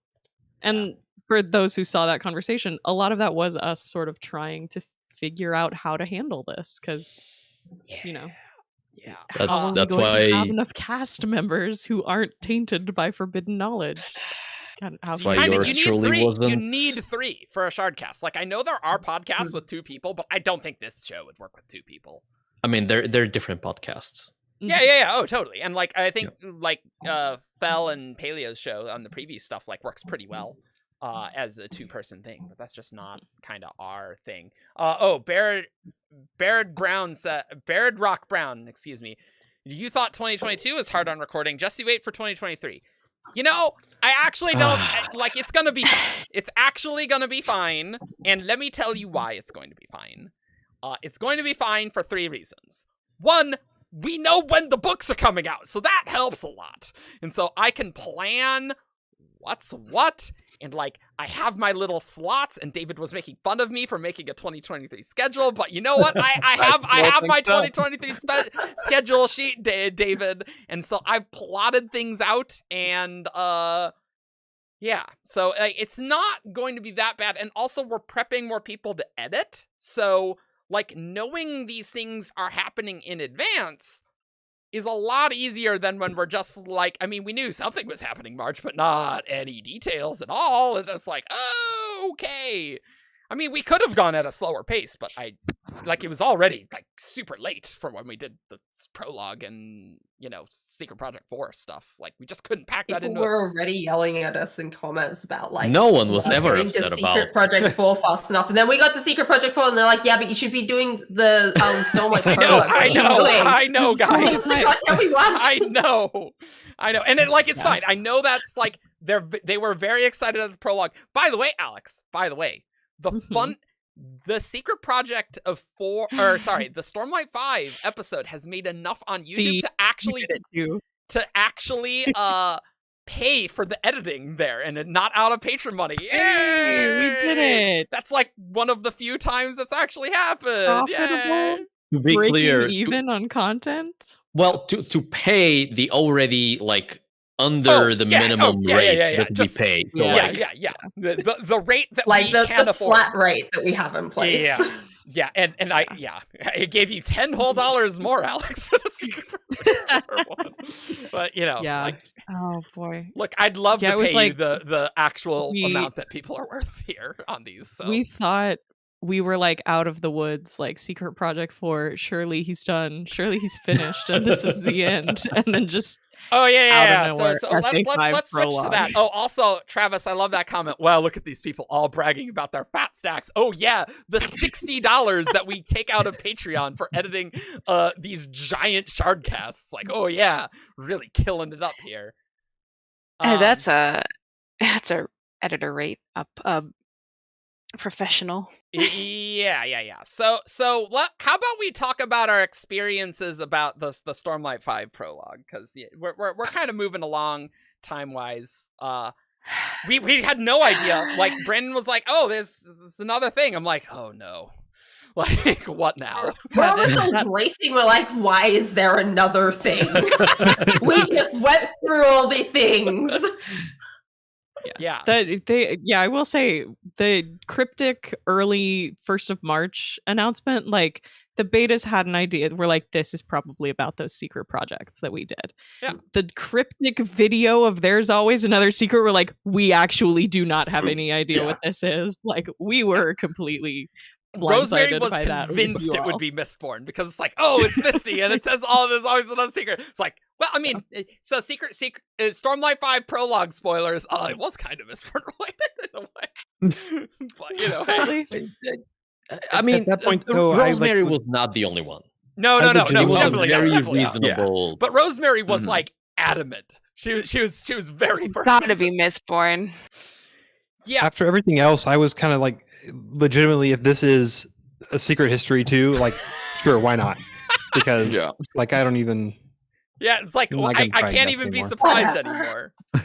Lay it on us, Brandon. What you got? I loved having the prologue and being able to chat with regular people about it, because like when you beta you can't talk about it, and like this is before everything because it was just so early. No forbidden beta knowledge here. So we could actually talk about it, and I could go in the book discussion channel where I'm like, it's new and exciting, which is like I haven't had that experience like in a long time.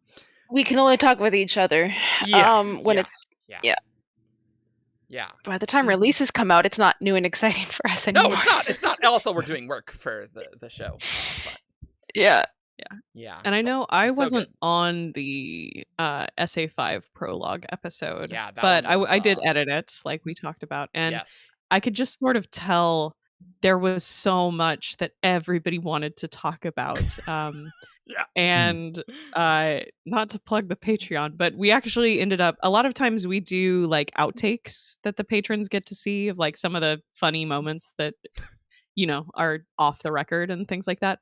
And for the SA5 one, I sort of did something different because there were a lot of times where like, oh, somebody has stepped away to grab a cup of water. Like, obviously that's not going to be in the episode, but everybody else who stayed behind is talking about like, oh, I would love to be able to talk about this topic or this, or like, I have this idea. And they were like all of these fun, cool, interesting thoughts that everyone was also like, but we don't have time. We have to stick to the big things because there's no room. And so we were very on task for that episode, actually. Yeah, you guys, like, all things considered, very diligent.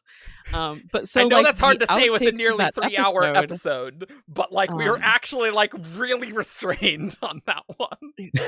Yeah, the outtakes ended up being more of like almost deleted scenes for the patrons of like, here's the cast discussing all of the things that they didn't get to talk about in the main episode because there wasn't, it was like a 15-minute long video of stuff that had to get cut out for time and stuff. Pre-release content for just $1. Yeah. So I'm gonna let you in on a little secret, viewers, and doctors hate him for saying this, and also 17 shard admins hate him for revealing this to you. But like, you can pledge in for a month for $1 or €1, if or whatever the equivalent is in your country. A British pound sterling, you know. but do you have to pay? So posh. Do you have to pay in pounds when you sub to Patreon? Or you know, if I could give some pounds to Patreon, that'd be great, because I've gained a few pounds since, especially over this last year. So you can pay the very minimum that Patreon allows you to gain access to all of the deleted scenes and outtakes and things like that, and After Dark shows, and then where we don't even try to not swear. Well, so you were going in a different secret. Oh, sorry. But like, you can do that. You can watch all the stuff that we have there, and then just nope out if you don't want to continue doing it. Or if you can't afford like to stay a constant patron. Oh, absolutely. Be a patron for a short amount of time, and then absolutely. We appreciate you too. It's like every 3 months, every 6 months, toss a buck, see what's up, get out.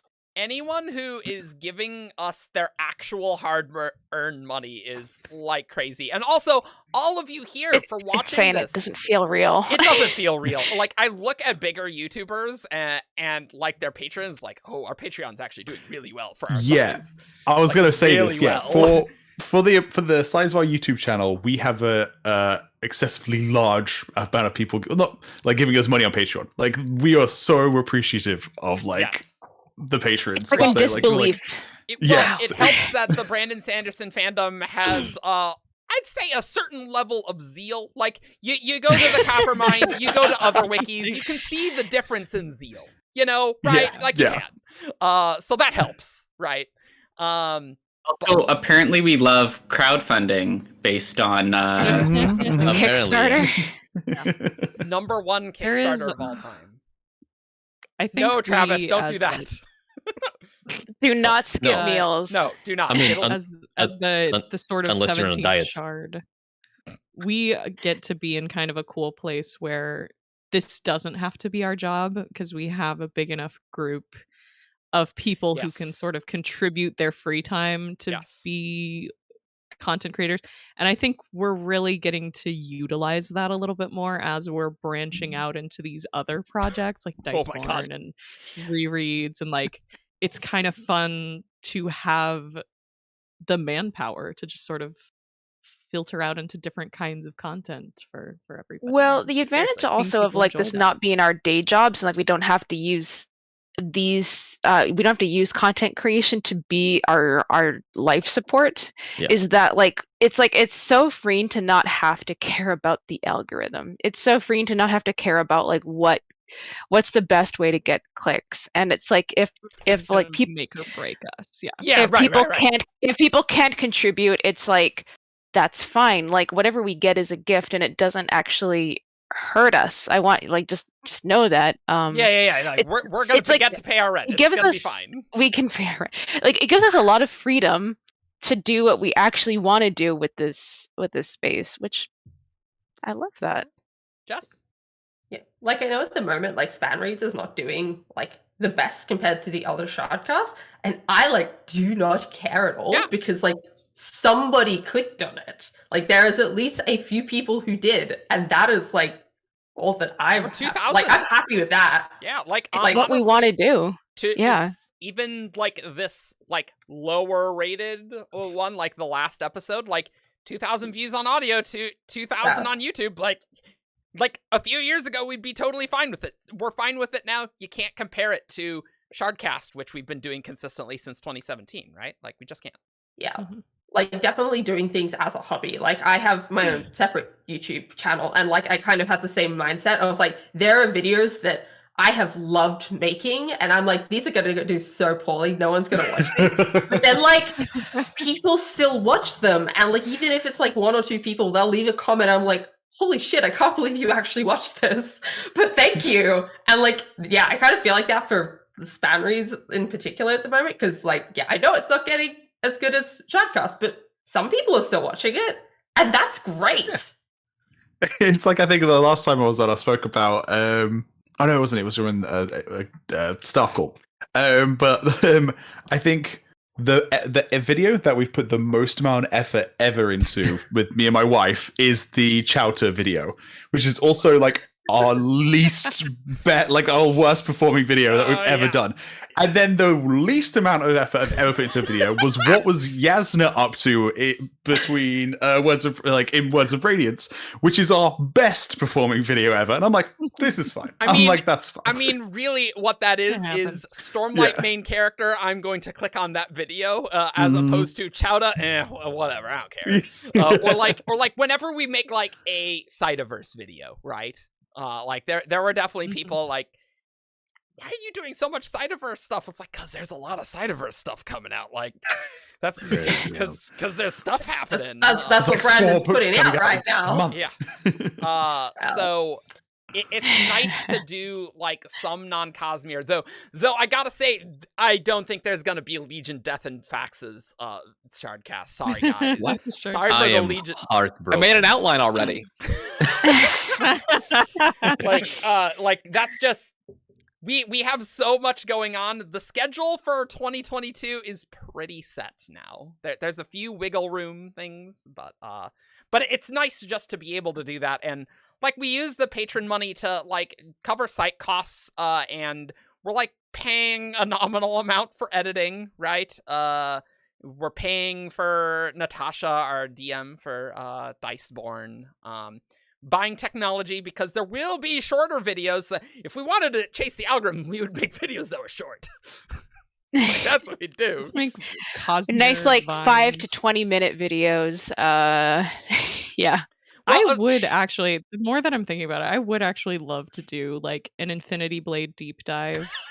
Especially for people, not even necessarily for like Infinity Blade fans, but people who don't have the opportunity to get into Infinity Blade anymore. Because this is one of the things that's like so sad about those novellas is, gosh dang it, the games don't exist. I think, yeah, the games are inaccessible now.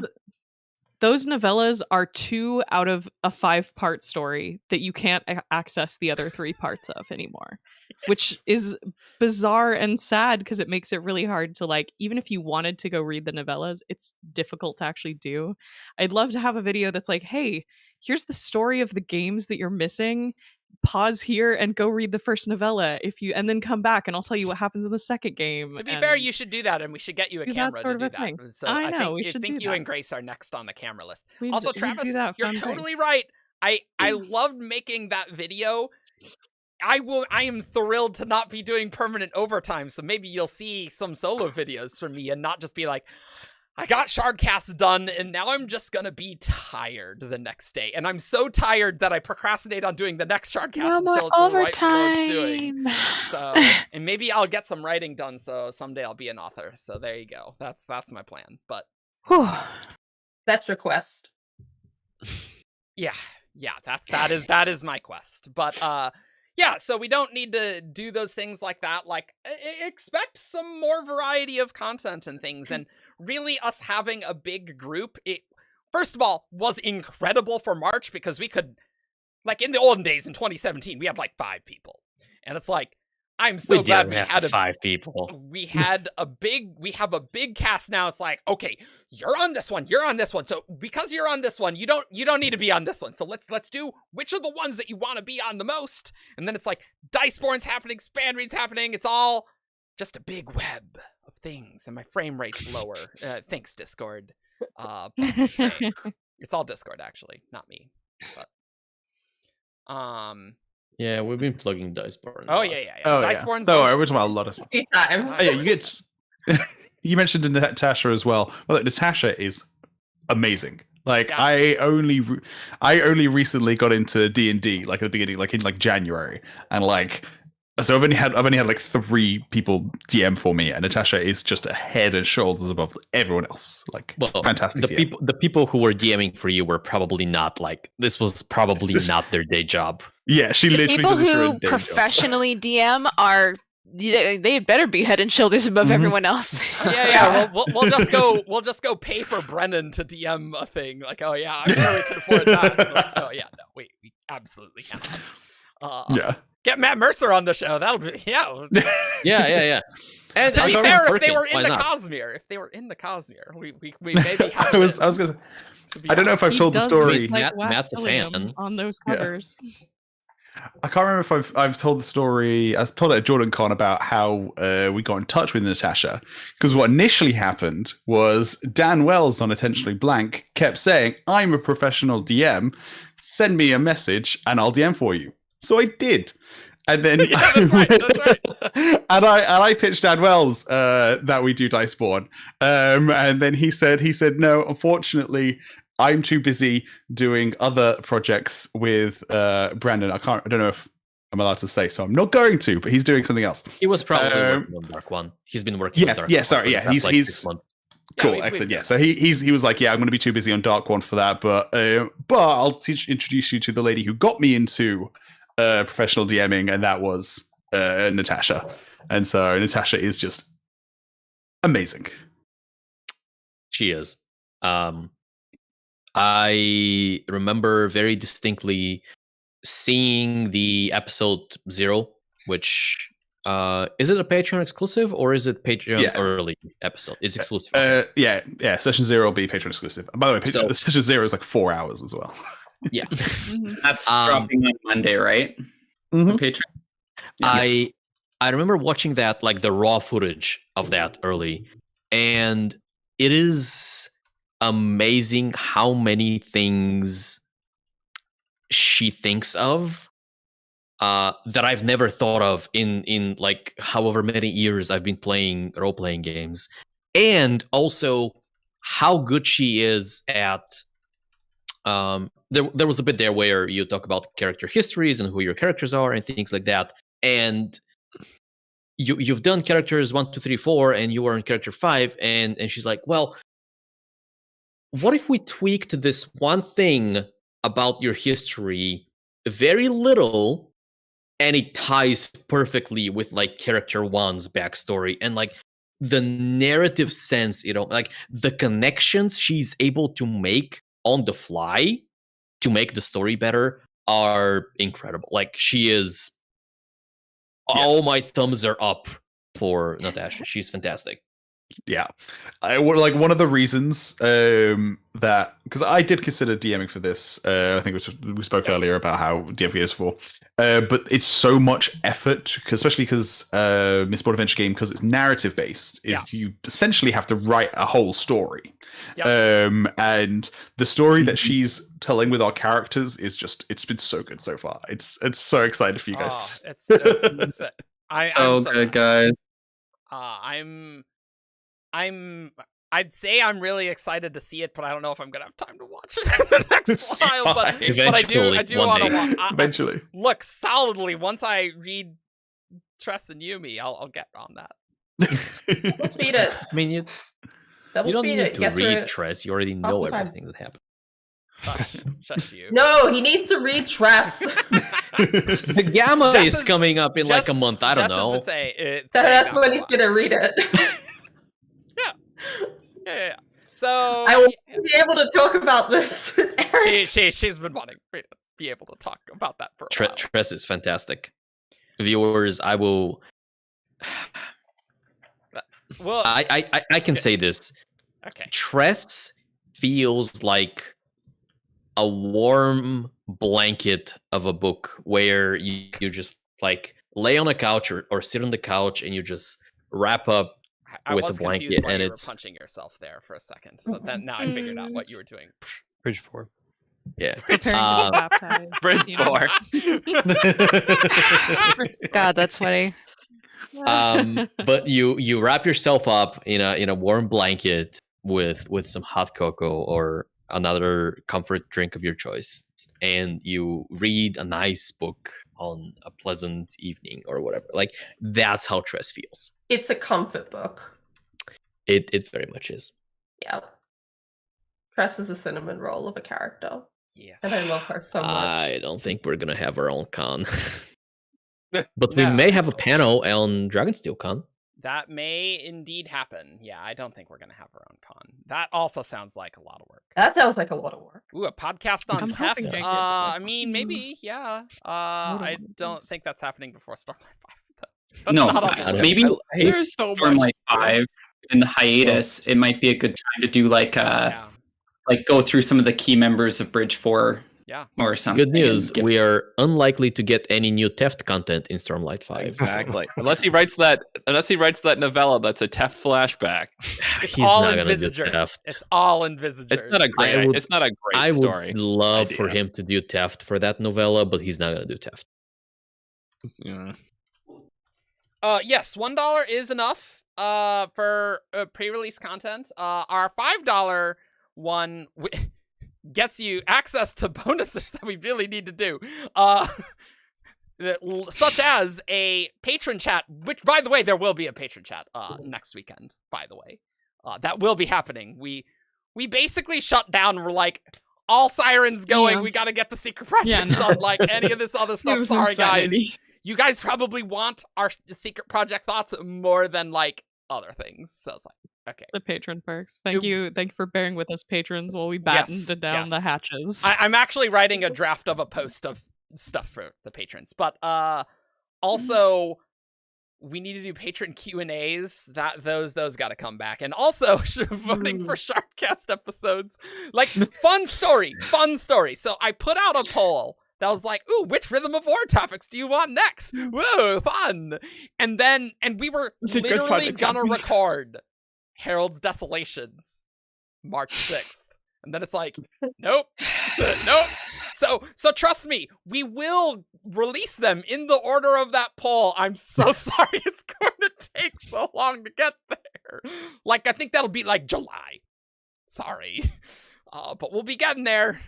And then if you support us for $10, you can submit Who's That Cosmic Character priority things and have your names in places. So that's what's up. But yeah, that's what's going on with us. But we do look. We are well aware we need shorter content. Part of the reason for span reads is to have some more concise content, you know? Oh, I see you, Travis. When do we get Half Shards Part 2? Half Shards Part 2. But maybe Stormlight 5 will get to know if they're Radiant spread or not. That'll be the first Stormlight 5 episode. That'll really get the people in the seats. They'll be like, ooh, I'm so excited for Shardcast to talk about Stormlight 5 when it comes out. What's going to be their first episode? I bet it's going to be really cool. And then it's just Half Shards. Although, to be fair, like, it's 4.5 hours long. If we just find out what Half Shards are, there's really no episode to have. I posit that our first Stormlight 5 episode should be making sense. This is the title. Making sense of the Prologue's timeline of Stormlight Archive Arc 1. I mean, obviously the first episode's actually going to be whatever letter we get, but yeah. Whatever. Maybe there's no more letters. It's like a super boring letter for Stormlight 5 that's like not even that interesting. It's sure. No, never mind. Anyway, so but yes, we put like all of the events of all the different prologues in like, I don't know, we probably don't want to develop a timeline app. We probably just use like spreadsheets. And so we put those together and we figure out the timeline of every minute of that feast. What was Gavilar doing and where? Isn't that just a Josh solo video though? Yeah. Not just like, sorry, Josh. Yeah, but Josh. Here you go. But Josh hasn't said a word in the past hour, so he needs our entertaining and charming and. Some people are quieter than others, Evgeny. I'm an engineer, so it's going to come across like I'm going to pull up a spreadsheet and it's going to be like a training video.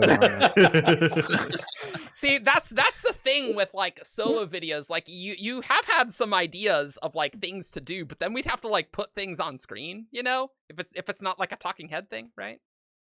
And that sounds like graphic design work, and that's a lot of work. But all right, Paleo will get it done in like 4 hours. You know, that's good. Yeah. You just make playlists out of the long vids. You mean like clips? Yeah, I mean that's true. Then you have to find good clips, and that's surprisingly non-trivial. Realistically, we can probably do something with WOBs. We just need to like find a way to do a format to do that well. Yeah. Because it's not feasible for us, I think, to like get 6 people together or 5 people together or whatever and just like talk about a single WOB and then release that as a video, right? We need to find a way to massage that into a proper format. I kind of wanted to do a thing where I would just do like short like weekly Q&As. Like, okay, maybe that's not the best idea. I don't know how sustainable that'd be, but like some Q&A show would be fun. But I don't know. I will say, talking about like graphic design things with our 84 different versions of the Diceborn first thumbnail. That's just been going on for like a day and a half of what if we blurred the background and the span reads thumbnails. What if we changed the color of the letters? But what if we changed the way? Like, what if you go from grey to red? Slightly different shade of red. What if we have the subtitle be blood red, like we're murdering demons on this show? That's just like, oh yeah. Look, Mistborn Adventure Game, we really jumped the shark. We're just all fighting evil demons the whole time. You know, there you go. Look, right. Increase the border of the shading by 1 pixel. Paleo's not even like actually having inputs anymore. He's like, I can't even tell if any of these are better than the others. I'm just doing what anybody suggests. See, I don't see. That's a thing I don't empathize with at all because I always have an opinion on that stuff. I'm like, no. This is worse. This is better. Yeah, that's fine.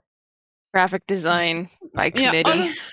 Oh yeah, thank great. Everyone God for Connor and Paleo and all the people who are working on the graphic design Thank stuff. God for Paleo. We have so many opinions. Paleo's out, but I just want to say Paleo is amazing. He is a god.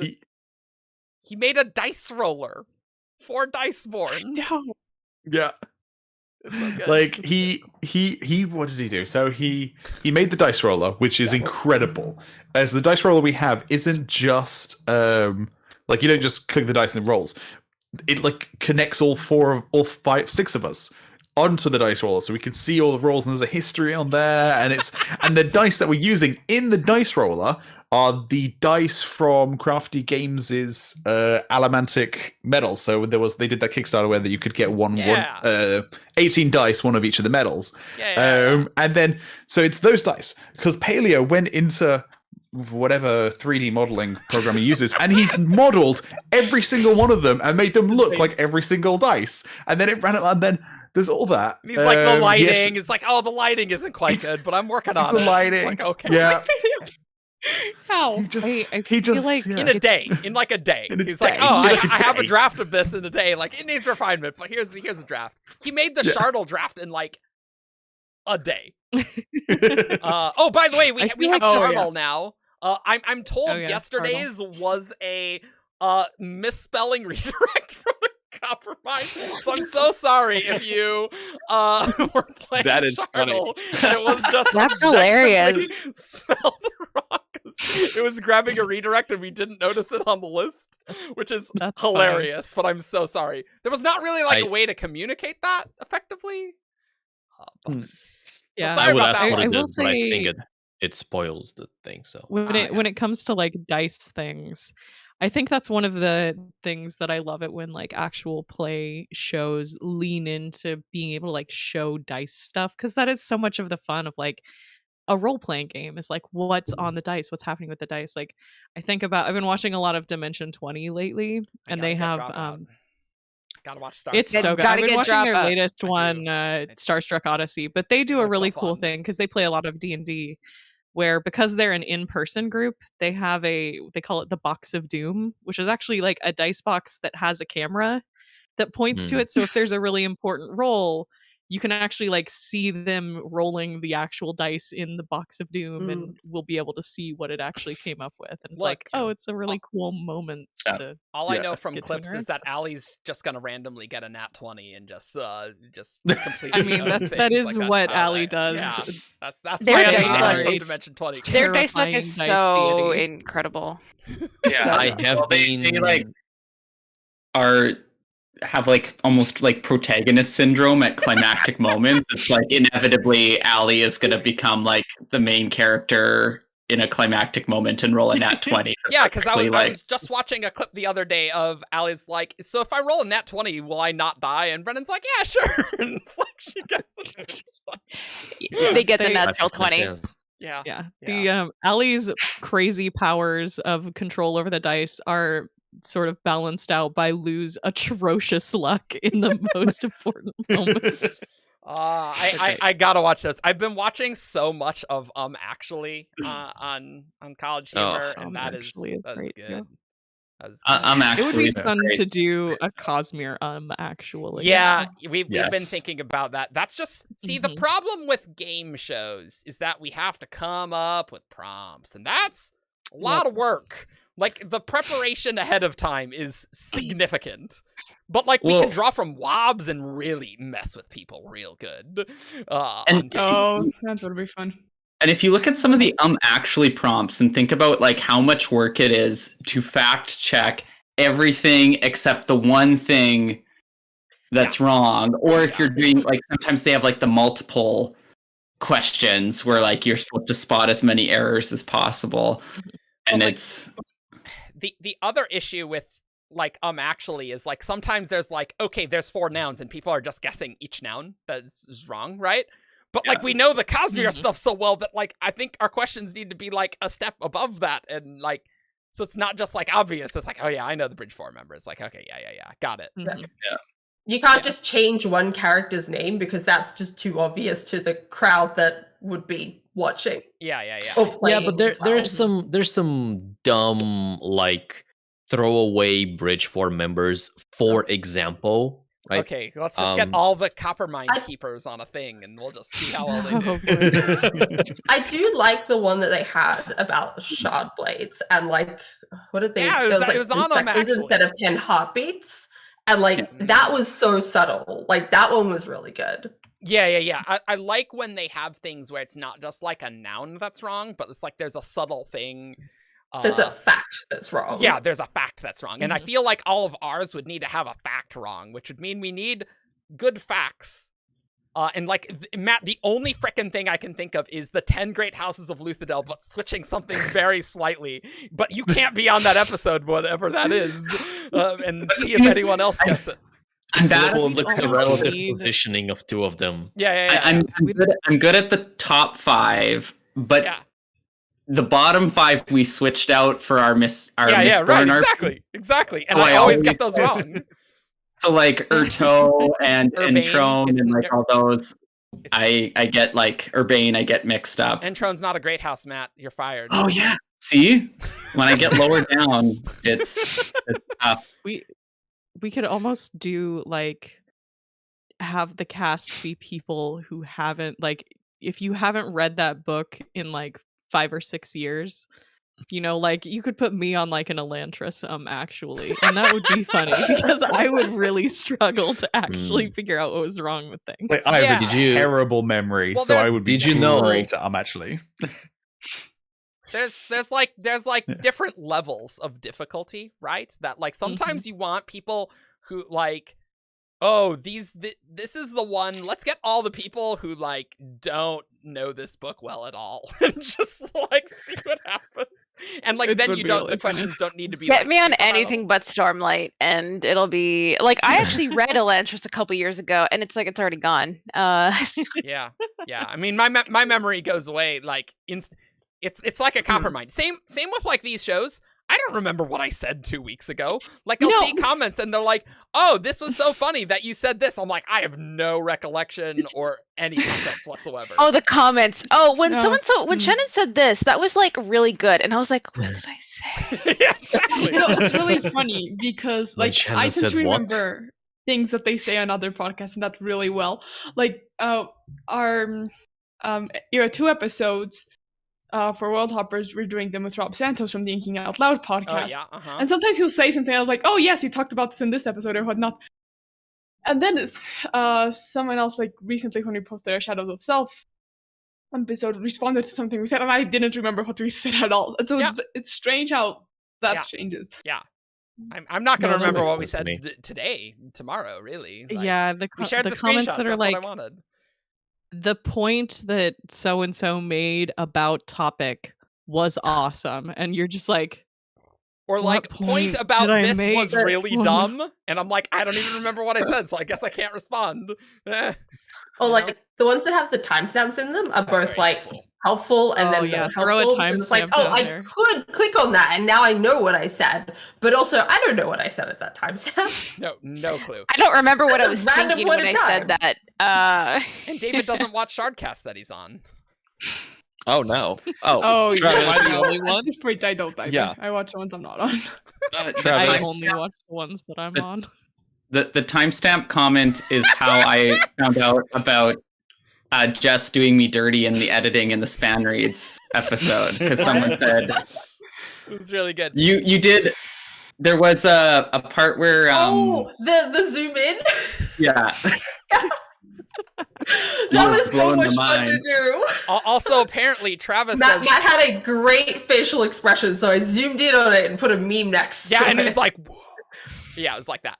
Travis is saying in chat, there was a great Shardcast moment from around 4 years ago where David said Kelsier was Thydakar and everyone told him to shut up. Hey, No Eric, way. let's read the next comment in chat. I mean, see, I don't remember that. Evgeny tries to steal that thunder, you know. Yeah. I mean, I don't remember that at all. I wouldn't know that. Source? Somebody we had made it up. I need a timestamp to give you credit for we this. had a conversation in our content creation channel where that Eric, doesn't count. You pinged me with because you get emails whenever somebody comments on our videos. You pinged me with somebody who posted a comment on like a 4-year-old video where there was a timestamp of me talking about Kelsier and Thydakar. and no, I just go to YouTube Studio and refresh it. Jess and Ben get email notifications. I don't even look at the email box of that. Goodness. But too much. No, I want to know all the gossip of what's in the comments. Yeah, I'm like, I love reading the comments. Ben, do you do the same thing when one of your videos go out? You're just like sitting there refreshing, waiting the comments, and just like there, like all the time. Yeah, yes, I do that. Who wouldn't do that? Oh, you guys are dweebs. Yeah, I do that. I don't reply to many comments. Feedback. I'm actually really bad with comments on my own channel, because like people will comment and I'll see them like, oh, that's cool, that's an email, and then I'll forget about that's nice. And I'm really bad at actually replying to comments that I get. No, so let me teach you about how to be cool. Okay. Cool. Let's do it. Okay. Let's do some cool lessons. One here. I'll take notes. This will be good. So this is a clip. This is a clip right here. Get the timestamp of this right here. Let me teach you to be cool. All right. Okay. Bye, Evgeny. So when you are a content creator, you need to be cool. And one of the aspects of being cool, so the social expectation of cool people is that you are kind of above other people. You're hard to get. And so, right? Well, you're hard to get. You are not impressed easily. Things like that. And so, when you're a content creator and you post content online and people are commenting on your content and you're like, "Oh, this is so cool. We like this so much." Like, you gotta, as a person, this feels very gratifying, because the content you produced is like it's obviously getting people excited. But you have to take a step back and go, okay, I'm not gonna respond to these comments. I'm not gonna brag about them. I'm not gonna acknowledge them in any way, at least for a little bit, so that the people who are posting these comments know that I am a busy person, and obviously I'm doing other things that are more important than responding to their comments, even though I saw them the moment I got the email. It feels very constructed. Wow. I have. It feels like you're describing me, except I'm just procrastinating. So that's what I do. I just don't respond for a while, but it's because I'm procrastinating. So you were appearing as a cool person. Good job. Evgeny, I just want to tell you that anyone having a YouTube channel about a specific author is not cool. Like we are so dramatically not cool. Speak for yourself, people. Eric. Speak for yourself, Eric. Apparently, is very cool. Okay. Sorry. But like we're not very cool. Also, B, I have been told you can just tap the like thing, and it'll just like have the little stamp that like says you like it, but you don't have to respond. I feel like you didn't really internalize the things I said. You missed the whole point of that, Eric. You missed the lesson. So, if you do that, you appear desperate as a dweeb. Well, good news, I am a dweeb, and I am desperate for attention. Give me that attention. That defeats my point, Eric. Yeah, Also, well, you know what? You don't have say- access to the YouTube studio of Evgeny. So I do. About whether or not we're cool for having a podcast like this. Everyone knows when you tell your coworkers that you have a podcast, your coolness just goes up so much. No. This is actually a legit thing that has happened to me, where so I work in an industry that is not particularly fanish inclined, but just happened to not exactly. Yeah, just happened to have people in the office who are like weird sci-fi fans and stuff. Like day one of being at this new job, people were like, yeah, we have a nerd chat on WhatsApp. Do you want to be added to the office nerd chat? And I was like, yes. Yeah. And like when I went into my job interview, I put Shardcast on my resume. And the fact that I'm a moderator, like leadership skills and editing skills. But it's true. It is true, and I put it on my resume. I did the same thing for the IB and for like and I was your reference for that, right? Like that. Yes. Yeah. Yeah. For my interviewers were the director of this office and the deputy director of this office. And the deputy director was like, I just saw this thing on your resume about you having a fan podcast. Is that real? And can you tell me about it? And then like at staff meetings after that, like the deputy's like, oh, just so you guys know, Alex is actually on like a fandom podcast and it's really cool. And everybody's like, can you use like the fandom podcast mic? And I was like, well, I just have my headset on right now. And they're like, you got to use the fandom mic for the next podcast if you really want to see the podcast mic. Like people actually do think it's really cool. And well, I think it helps that our podcast is successful. Like if a random person's like, I'm starting a podcast, I'm like, But like we've been doing this for 5 years that like, yeah, it is different. But people also don't realize how easy, like, you know, like people don't know that we're successful. Like, because I've had that too where I'm like, oh, I'm recording on the week. Like I can't go to that because I'm like recording on the weekend or whatever. Yeah. And then people are like, oh, cool. And I'm like, you don't know. No, we're really. I'm just hanging out with friends. I mean, essentially, Shardcast is just we're hanging out with friends, just with, you know, lights and things. Yeah. Yeah, I had several requests during that staff meeting, and people are like, you should start doing ASMR because your microphone's really good. And I was like, thanks, but no. There will not be any ASMR in this staff meeting. We're not doing ASMR 17 shard content in 2023. Speed fix, baby. Oh, At that's one not of my enough. jobs. Yes, Jeff? I was wondering if like other people's like if that would anyway. Yeah, Jeff. Yeah. At one of my jobs, this wasn't for Shardcast, but for the Coppermind. One of the ladies I work with found out that I worked on the Coppermind, and she had no idea what it was, and like didn't understand the concept of fan wikis, and like kept thinking that I like worked on Wikipedia, and like I'd explain it to her. It's like, no, it's not Wikipedia. It's just like similar to Wikipedia for a book. And she really wanted me to show her how it worked, and like to just go through it with her. Like she was fascinated by this. You know, Jess, it just occurred to me that if we ever do an actually question on Carbromph, you will instantly know the answer to whatever is wrong. Unless it's like, what's the name of like the city that it's not based off but looks like? Because I can never remember that. Oh yeah, What's but we're the gonna go answer, there actually? eventually when we go to Italy. Yeah. Yep. Yeah. What was it? Eric and I were in a conversation. Oh, it was like I had a stream the other day. Eric was on it, and we were talking about something, and he said something about subscribe. Yeah, come check me out, Jesse the Sleepy Koala. And Eric said something about Stormlight, and I was like, yeah, but in Carbromph they have that. And he's like, oh, okay then. What's the city in Italy that Carbromph is based on? It's on the trivia page on the Carbromph page. But it's on the trivia at the bottom. I don't know. But yeah, it's not actually. Brandon didn't seem to mean to base it off this city, but I think Isaac was asked about it, and then like it might have just been like people have seen pictures of places, and it ended up in Brandon's mind. But yeah, the Carbromph looks like it's set up the exact same way as this city. Positano. Being in the Positano.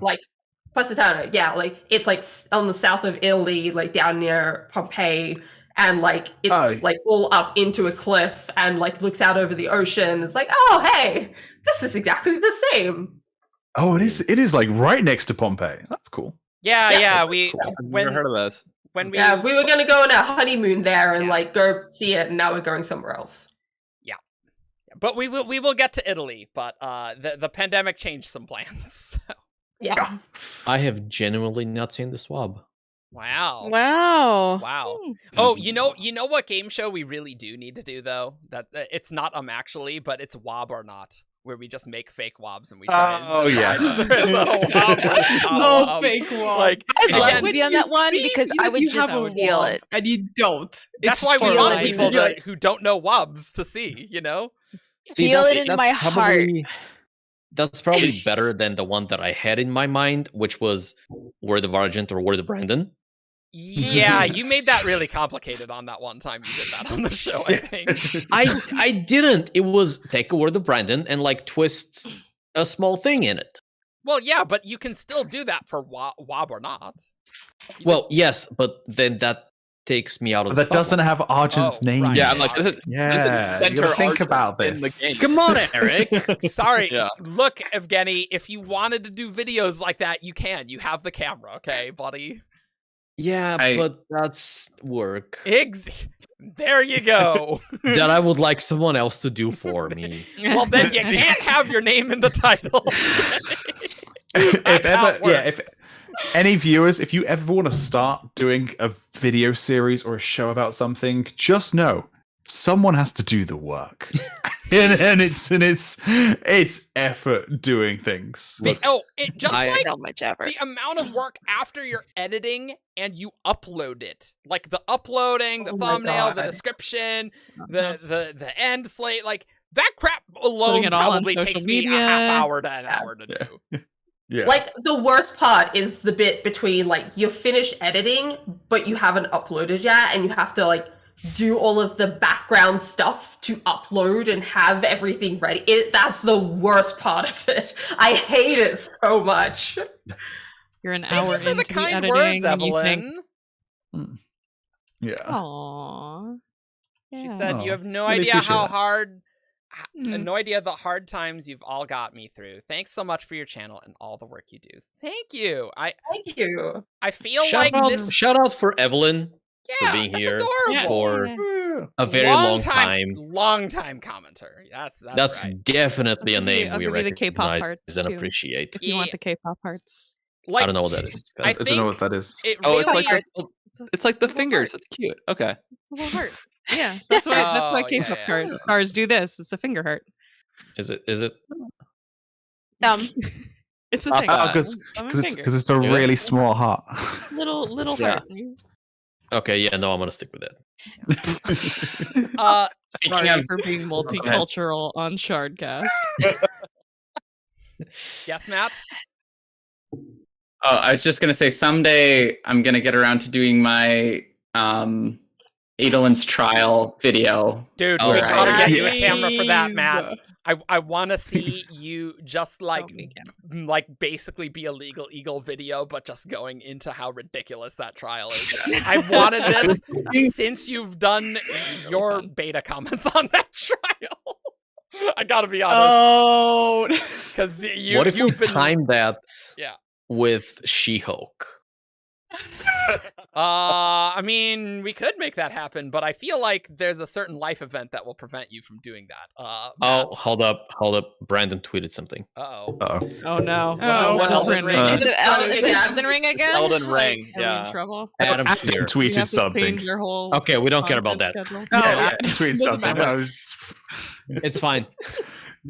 I was back to the gonna stream. say earlier, actually, wouldn't it be like just the kicker if we're like finally past the like Like literally like, on stream, Thorn. there's an announcement that happens on Yeah. Saturday. Written Street Yeah. 2 now coming And out. Brandon's like, oh, actually, playing all this Elden Ring has really inspired me to, just write another secret novel. I wrote an Elden Ring fanfic, but like maybe I can Yeah. persuade them to like publish it or something, Yeah. Yeah. because they probably would. And it'll be just called "Suck It, George," and then all the sites about it will just be called Oh as my like god. Wheel of Time author tells my George God. to suck it, because that's Yeah. exactly what Shade. it'd be saying. Yeah. All those God. stupid articles about just an Terrible offhanded headlines. comment that Brandon makes, like so dumb. Yeah. Oh, man. To be fair, that would be really funny though. It would be really funny. Would it though? But would it? Yeah.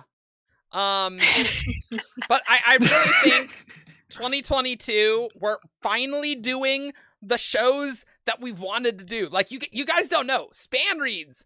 See, Shardcast in 2017 wasn't the original Shardcast incarnation. The original Shardcast I incarnation remember that. from 2012 Mm. where I think you can hear me make a comment, not to get political, but I think I made an offhanded comment about what if it would be funny if Trump was president. That's Oh. the I 2012 do remember that because I started That did listening not- to that did not Shardcast age in the great. very beginning. Yeah. And Ages so ago. I actually do remember that comment. That Yeah. one comes back every now and then. Yeah. So I remember that one. I don't remember what episode it was. Anyway, so we were like going through Elantris and we were doing like the chapter triads, and then we just got bored. And so that didn't happen. But we're like, we got to do the main podcast because all the podcasts are going like the read-throughs, right? And so like Span Reads is finally the incarnation of that show that we wanted to do for like forever. And so it's so good that we have a format that works. I think the format's a lot better than like going 3 months through a book, though. Like that's great for people who like that. And like this is not a first read type podcast. It's definitely designed as a reread, but like I was never super like interested in going just 3 chapters at a time, because either I am not into a book. This is how I read. I am not reading, or I am all reading. There's no in between where I'm like, oh, well, I'm reading a little bit. I'm reading a chapter a day. Either like I am spending my entire day reading and immediately finishing this book, or I am not reading. Like those are the only 2 situations. I feel like if we wanted to do a more like chapter by chapter read through type thing, then like it wouldn't really work in a show format. But like we have the Discord audience now where we could set something up in Discord where it's like, okay, we're going to have like, what are they called? Reading groups? No. Read-alongs? Life reads. Rereads. Life reads? Life reads. I'm thinking book buddies, and that's not right either. Book club. Like the setup like a book club type situation where everyone's like, I'm going to sign up to like reread Elantris, and like then you set the goals of like, okay, we'll read 10 chapters, and then like on this date we can like start discussing or something. I think in Discord that would work a lot better, but I just I can't see it working as like a content thing, because you need that interaction. I feel like that's what would be missing a lot, is the interaction with other people. Yeah, so I was just thinking, like, somebody said shout out to Splintercast. There's been another comment of someone watching since Splintercast. Yeah, long time fan. For those who were not around when Splintercast was a thing, Splintercast was I guess, was it would we call it a show? Because it was audio only. Yeah. It's podcast. It's a really podcast. One show podcast series of you specifically. A one person show. It was just me. And basically it was not a reread podcast, but it was actually a first time reading podcast. It was kind of like a let's play, but for the book. And you recorded your entire thoughts, like live blogging the whole thing. It was this totally out of nowhere sort of like, we didn't plan Splintercast whatsoever. This wasn't like we had an idea of like, this would make really cool, interesting content. This was the Words of Radiance preview chapters were coming out, and I was in between 2 college classes and thought, I want to react to these 3 preview chapters that just... Yeah, because I had been like, I was just like a forum person who was going to like type up my thoughts of like what I thought of those 3 chapters. And I was like, that's going to take too long. You know what? I've got 20 minutes before class. I'm just going to sit down, hit record on my microphone, and just talk while I read through these chapters of like what I'm thinking as I'm seeing them for the first time. And it was just supposed to be this one-time thing that I did for those previews. Then I think I liked it. I'm like, we could make this a thing. Peter did. Oh, Peter did. That's right. On the forums. Yeah, and said, that's right. Reached out and said, would you want to make this a series? I'll send you a copy of Words of Radiance so that you can get these recorded before it comes out. Oh, that's right. Yeah, Peter liked it. That's so it begins. And it was like, I wasn't a beta at that point. That was my first time like interacting and like getting special access. And it wasn't long before Words of Radiance came out. It was probably like a month, 2 months. Yeah, and you got the final. It would have been done at that point. Yeah. It was funny because like I'd already pre-ordered my copy and was planning on going to the Words of Radiance release, and then he sent me like a damaged copy in the mail, so I ended up with 2. You essentially got an arc, right? Yeah, sort of. But that was where Splintercast came from, and it turned into this sort of weird, funny series of I sit there with a brand new Cosmere book that I've never seen before, and I record my thoughts as I'm reading and cut out all of the silences in between, and we upload, 3 chapters every so often. We did quite a few books like that. You did Words of Radiance, Shadows, Edge Bands, and Dancer. Secret History. Yeah. Yep. The good old days when I used to have a voice crush on Alex. And that's how I learned the phrase voice crush. There's no doubt about that. And then I learned about her opinions on characters and stuff. I have the best opinions on Yeah, go like it's in the SoundCloud feed. You can find it on 17sharp.com as well. You can just go to the chapter where Shallan's gagging Renarin and just listen to Alex just but not in that way. In a different way. In a different way. It's not Renarin. It's a bad way. It's not the other way around. Oh, sorry. Yes. Like meeting Maurice for the first time is on recording, and it's something. Oh, we should really make clips of those. Yeah. Me finding out that really Kelsier is alive is on recording for the first time. But it was a fun little series, and it probably isn't coming back. No, because basically what happened was, I think actually now we're just like delving into fandom history. I think after we had recorded I just like stayed up and read all of Words of Radiance before the release so I could get it all recorded before I went out to the release event. Oh yeah, and that's where you and I first met. Yeah. It was the first time I got to meet people. Yep. That's a true fact. My it was ex like is here at that and my release wife event. is on this right now. That's not weird at all. Peter offered like, hey, would you ever be interested in beta reading? And I was like, oh, we just recorded this fun new show and it's not even out yet. I don't know what people are going to think or if they're going to think it's cool. And I know if I beta read, I won't be able to do that. Yep.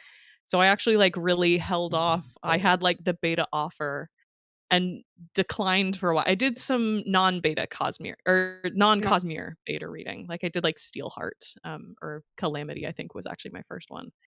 And I was like, I'll be a beta for the non-Cosmere stuff, and then we can do Splintercast for the big Cosmere books.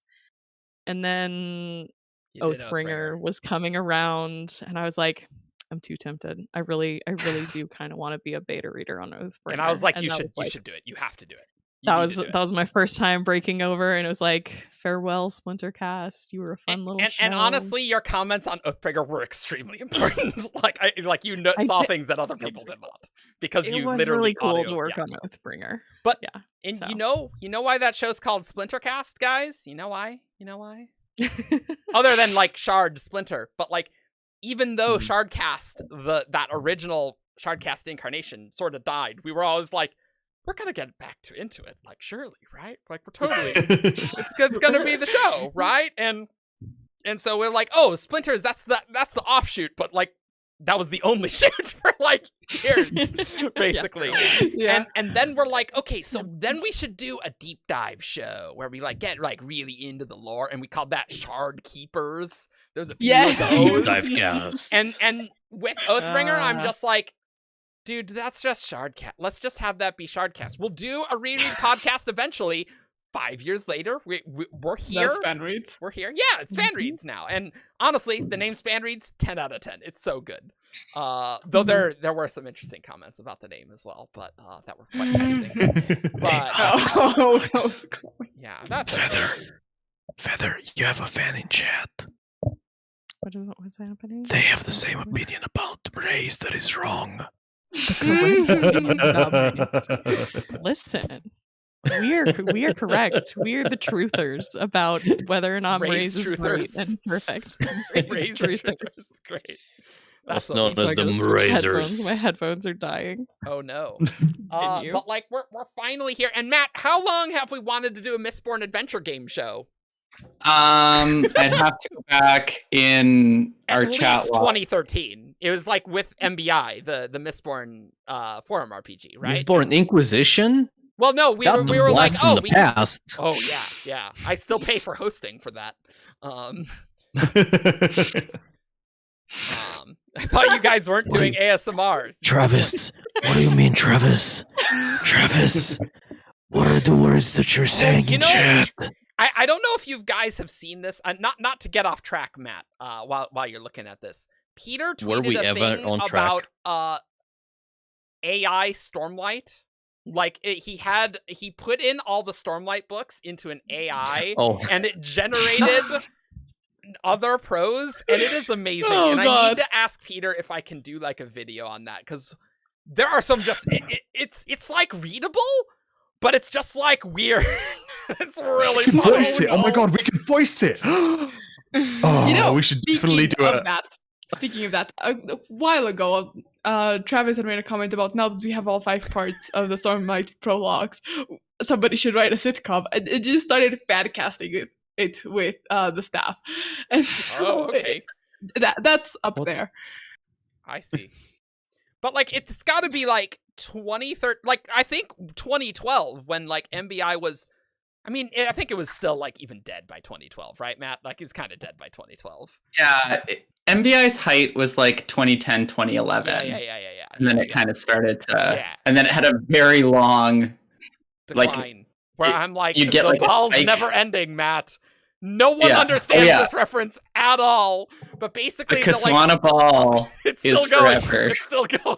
It will never be done because I need to write like 20,000 words to like get the plot for where it needs to go. Because the problem. So this was a forum RPG back in the olden days. Mm-hmm. It's not even advertised on the site anymore. It's dead. You can find it in the archived RP. That's true. You can.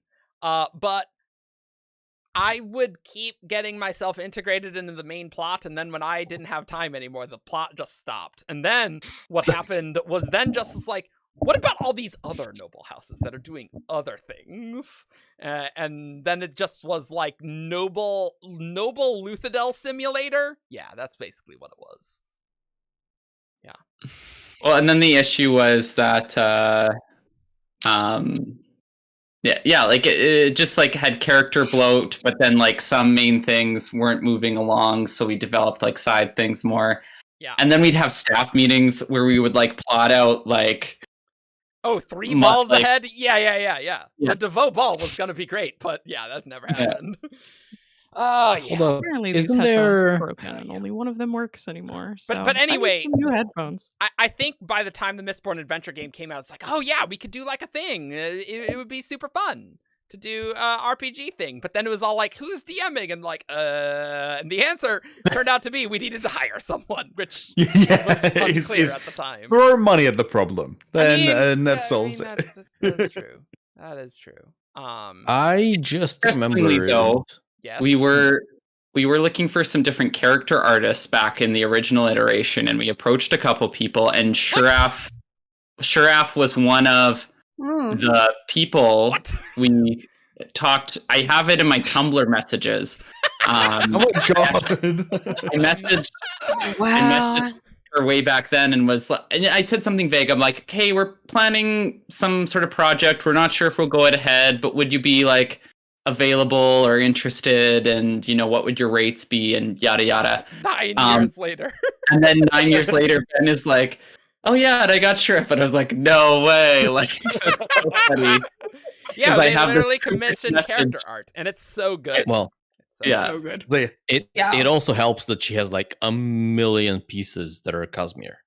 Yes. Yeah, she's just the quintessential Cosmere fan artist, in my opinion. And I think when we approached her way back when, she didn't have as much Cosmere art out either yet, so it was years ago. Yeah, wow. I think I tried to join MBI towards the tail end of it. Oh yeah, you made a character. You did make a character, right? I made a Kaswana. Yeah, that's right. I don't remember anything about this Kaswana. And then what ended up happening was I didn't end up playing MBI, but I joined like modern day Mistborn RP group on Tumblr and just exported her to be a modern day Mistborn character, which was a lot of fun. I made some good friends in that group. Kaswana was a house I invented. There was lots of drama for that RP, and 2 funny stories about that. Is one where I'm mispronouncing my own frickin' noble house with adding a U at the end of it. Okay, for like a year, Matt, right? It was like a year. That I was Yeah, just well, like, we were like, because we were doing a call all of a sudden, and you said Kaswanawa, and we're like, what? That's not how you spelled it. What are you And doing? all of us, I'll spell it in knew, chat. all of us knew how it was pronounced. I was convinced that it was Kaswanawa, and I was like with another Tawana. U at the end, and I was like, but there's That sounds like a Wheel of Time pronunciation, well, to be so the perfectly thing honest. is I got That's that. Wayne. I don't That's remember right. where I got this name. It was from the internet, but now when I Google Kaswana, I just get NBR results. So it's like I don't even know where it's from anymore, where I got it. That's funny. And yeah. Oh, I said there was 2 funny stories, but I can only remember that one. But yeah, So that I was good. ended up Good like times. retro canonizing House Kaswana into this other modern day Ellendale RP. Because I made my character. I am Kaswana actually there, retrofitting kind of like a spiritual successor to one of the other MBI houses that I had in a totally different context in my story that I'm writing, and I'm doing a gender flip version of a character, and yeah, only things don't go horribly wrong. There was we made some great backstories though, Matt. Nothing ever happened, but our backstories they were tight, and you're just that's how you're so good at Diceborn now. I remember your first applications, Matt, and they were not good. My first ones were not. Never, like, made a character to RP. You should just like find some friends and do it. Yeah. Even if you're not playing an actual game, you don't need to actually like have a D&D group. You don't need to play with a system. Just like find some friends to tell stories together with, because it's so fun. Actually, when I was 12 and 13, I was on Yu-Gi-Oh forums doing forum RPs, and that was how I got like into like creative stuff. Doing this is Yu-Gi-Oh just forum RPs. re-brought back the fact that I used to do Resident Evil role plays. Nice. Where we would play survivors in Raccoon City. Oh my god. Nice. Let's get back to like the early 2000s right here. It's like, yeah, forums. This is gonna be the thing. I mean, not forums, but like it was on Instagram, but that's where my current username comes from. Like it started as a character name. Oh, nice. Yeah, for right, a Wheel right, of Time RP. Yeah, there you go. And I'm not in contact with any of them anymore because of ginormous drama. But there is sometimes that's how fun it started. crazy drama in RP groups. I got into forum RP. When I was a teenager, I did a like fantasy writing contest, and I got into like a little anthology, like local. Not a big deal. But we had a forum where like all the teens who were like in this anthology like chatted, and we started a forum RP, but I can't remember the domain of this forum. And it was something like Dragon's Horde or Dragon something, so like super very generic, yeah. Very generic. Yeah, you're literally never finding it ever again. Yeah, exactly. I'm never gonna find it. And for all I know, it's like not hosted and like is offline now, right? Probably you know, so but I'm like, I really like that. Free. Remember Envision Free, everyone? No. I remember actually the one time I joined a game of Sanderson Elimination, which for those who aren't on the forum so much, Sanderson Elimination is still going. This is a new very thing. popular. Yeah, very popular. They're basically Cosmere flavored forum Mafia games. Yeah. If you've ever played Mafia, either in person or like on a forum, basically people are very creative with them and like come up with lots of different roles and like different teams and stuff. And the one game that I joined was actually set during like the riots of Kholinar, right after like the queen has executed that Arden. Okay, all right, cool. And what ended up happening was I came up with who's my little character for this game and was way more interested in just like RPing this character than actually playing the game and trying to figure out who the bad guys were on the other teams. And I was like, maybe I shouldn't play Sanderson Elimination. Maybe I should just go do RP if I want to make a character and tell stories. But it was fun. That would have been a fun thing to like explore in the books. That period of time. Yeah, she was like I think I had like a secret role that I was an Ardent. Like that was, I had like special in-game powers for being an Ardent, but like other characters weren't supposed to know. And so I was like adding almost like little hints into her like text stuff. She wanted to like sneak into the place where Pi had like written the treatise on the floor so that she could like document it for the future so it wouldn't be lost and stuff like that. It was fun. She was a fun little tiny throwaway character for this game. This stream really went in an interesting direction that I didn't expect us to go. I spoke over you. Want to say something? Oh, like this conversation reminded me because like I was never really into the RP stuff, but I totally did online Mafia in a variety of settings, and I actually ran it at one point as well. Whoa. And I have so few memories of any of this, but I did one that was Battlestar Galactica themed, and the guy who ran this, like, the game kind of just stopped because something happened in his life and it never got picked up. But like, it was so detailed and complex, and like, people were in different parts of the ship and had different roles. And like, for anyone who doesn't know Battlestar Galactica, you have like Cylons who are the bad guys, but sometimes they're sleeper agents, so they'll suddenly become a Cylon. In modern terms, you have imposters that are sus, and you've got to work out who they are. Thanks for having us meet with the kids. Really is Mafia, who is in it? the vents? Oh, wow. But it got to the point where Staff check the vent. Someone is sus. I've never played Among Us. Maybe we should do that on. No, I haven't either. I'm just referencing something else. We should do a staff Among Us stream. I definitely think we should do that. Chat, if you need me, or like if you generally need to like present me as your BFF or whatever, that's fine. Like we can doctor some screenshots, you can make up some chat history. I am not above the idea of like fraud. Look, having gone like very recently through getting Jess's green card through the government, that just really feels like you're doing like marriage fraud, and you're like sending these conversations to the government. It's like, oh yeah, these are totally screenshots that they're purported. All U.S. government, if you're watching, you know, as you do, Joe Biden. As like, they do. Joe. Everything that we sent is completely accurate. But Evgeny, he's a fraudster. Oh man. I'm going to use this permission to Photoshop screenshots of us being best friends and you agreeing with all of my character opinions. And given me blanket permission, I can just do this now. Excellent. Nice. We'll have to see how that works Photoshop, out. Alex. So like you gotta like really make sure you take advantage of that. Exactly. I've earned my Photoshop permissions back. We established this. Yeah. Look, I am a firm believer that infamy is fame. So go right ahead. Oh my goodness. Just deep fake it.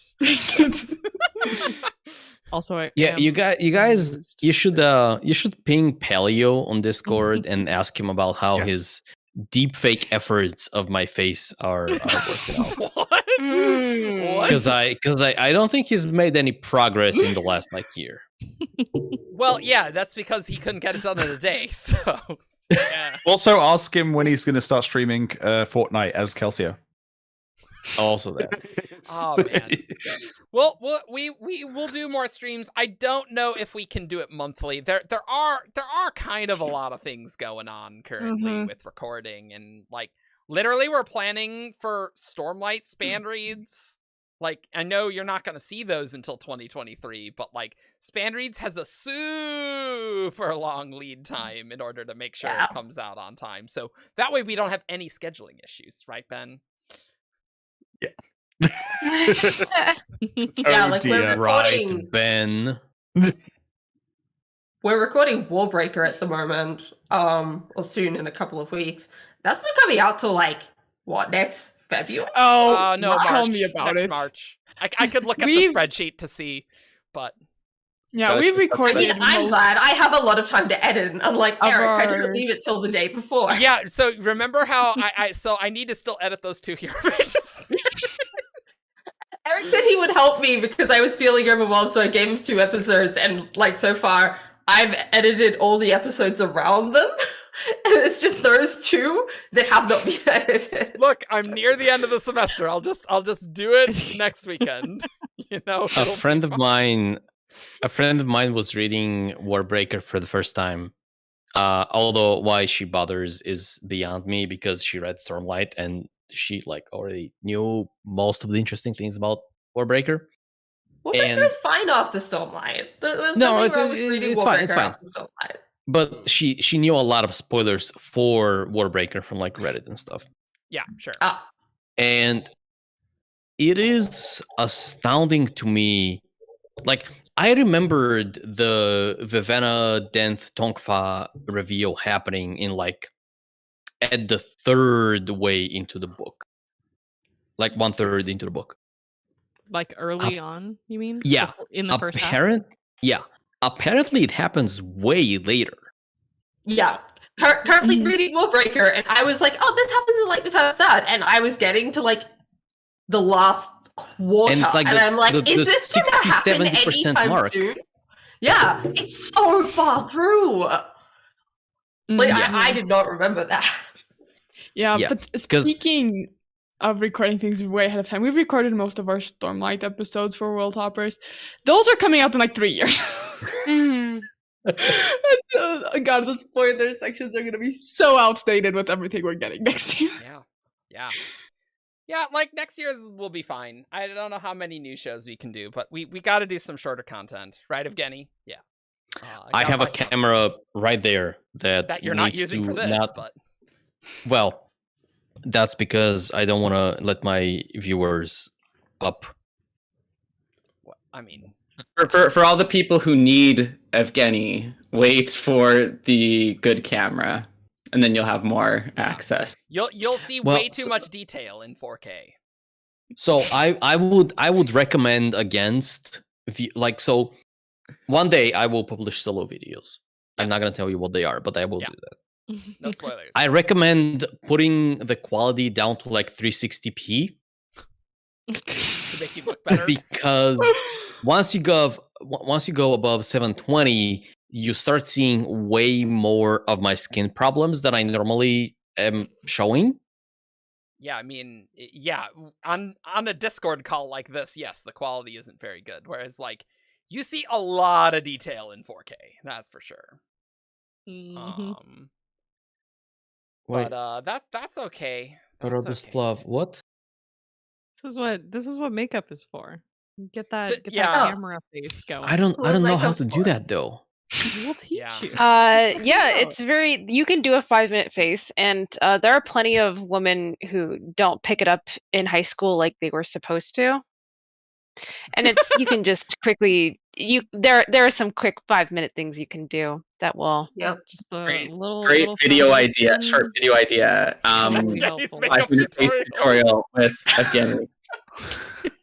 Stay tuned for my beauty tutorial. Right to be fair, Evgeny, that would deal with a different demographic than 17 Shards audience usually has, and so that I am all about appealing to the ladies. I was going through like 4 levels of decensoring myself. Or like you know when they took like really old shows and all of a sudden like put them in HD. Yeah. And then you see all these women who all of a sudden like their makeup looks super bad. Yep. And that's because they were putting on makeup for lower quality. If you saw my face dramatic. In real life, you would be like, Shannon, your makeup is like so much right now. Why did you do it like this? Because I'm going on a Discord call. Well, and it's like stage plays, right? You're going under like light. Like I remember in high school stage plays, like I have eyeliner, but it's like it's all for the show, right? And the show business. Like it's not. Yeah. It's just so things are visible, and these are things people don't think about. You know. Okay, so I'm reading chat, and there are 2 things I want to respond to. Okay. When we're getting standalone show and tell videos, we're not. Oh, this is not happening. I will. I actually kind of think that's a reasonable idea. I've got to be honest. Yeah, same. I have been looking for an opportunity. Wait, aren't to those show the off. unboxings? Aren't those the unboxings? Yeah, unboxings. When we get the Year of Samson? That's literally what that's going to be. I'm not featured in those. No, you can be. That is factually inaccurate, and you already said that you would do some of them. Stop being factually inaccurate, Evgeny. I remember what people agreed to. Because we'll rotate, because it won't just be me every month. Unboxing the I box can take some too. There's no madness in chat. So show and tell. This is so Rosemary, also known as Kimith, tells me this is a unicorn. I think it's a unipig. It does kind of look like a pig, admittedly. You got it at she gave me this at JordanCon. By which I don't mean I'm special in any capacity. She had like a bag of 30 of them that she was handing out, and I got 2 upstairs. And she did, yeah. And I see Jess has also brought one of them. Hers looks better, more colors. I'll go get them. I have like cool Rapidash like mane going off of mine. Yeah. So I like to believe it's like almost a Pokemon, but also a unicorn and also like a little piggy. Oh, so we're just doing show and tell right now. That's what's happening. that is. I was responding to the comment that was asking when there would be solo video show and tells, which was in turn a response to my earlier comment about solo. Should we make a second channel that's just all like pointless non-content like that? We could if you want. The second comment I want to respond was strong indictment of the idea. No. I say non-content with love. I've subscribed to a person named Krendor. I'm a big fan. I'm a big fan. Oh, good old Krendor. Of that. He doesn't have any content. He's only got. Well, okay, that's true. But all the content he does is like non-content of his cat doing something silly, and I'm like, I love it. I'll look at that all the time. So I don't mean that as an indictment. Okay. I do want to highlight the second comment that I wanted to respond to, which was by Andrew Olson, which asked about my mustache tutorial. So let me show you my facial hair routine and all of the things I do for it. Okay? Sure. Isn't this going to be a solo video? Oh, it's just. I believe the point he's making is that he does not do anything. Yeah. Every 3 months ish, I just go to the barber and be like, "Make me pretty," and he's like, "I got you, fam," and then I'm pretty. Are those the words you use? Yeah, I don't know if this is a canonically accurate thing. Also, can I just point out that like this guy on this green screen is just stabbing my freaking face, and I hadn't noticed this for like the 2 secret project episodes where I'm just. I thought you were pointing at Veronica. No. No, it's the background. Yeah. Yeah. The same thing happened to me once I had the cover of A Memory of Light like as my background, and so like Calendar was like stabbing my head. Ribbon cute. Show and tell. Oh, I can get my ribbon. I can get my. No. They're asking Veronica. I mean, they're all the same. Oh, those ribbons. Oh. Yeah, they're all the same design. So so Veronica, tell us about your spoons on the wall. It's so funny that everyone thinks they're spoons. They do kind of look like spoons though on the camera. Yeah, I did notice that, but yeah, they're horseback riding ribbons. It's been a while since I've ridden because pandemic, but I'm hoping to get back to it like in the summer now that I don't have so many things to do. Yeah, do an outdoor video of showing how all Brandon's horseback riding is wrong. No, wait, no, just kidding. His horseback. No, it's actually relatively good because he has. I'm just imagining know those things. Us like going outside with the cameras and doing this complicated shoot across time and space because you're in a completely different country and I can't help you at all. Such a thing. What could go wrong with this? She's like 1 hour away from his time zone. That probably doesn't. Oh count. yeah. Easy, easy. I'll just get on the next plane to South America. Easy. See, now I'm like, I wish I had my homecoming mums on the wall like I used to when I lived with my parents, because homecoming mums are a lot, and there's something a lot of, I think, are only localized just to Texas. They don't exist elsewhere.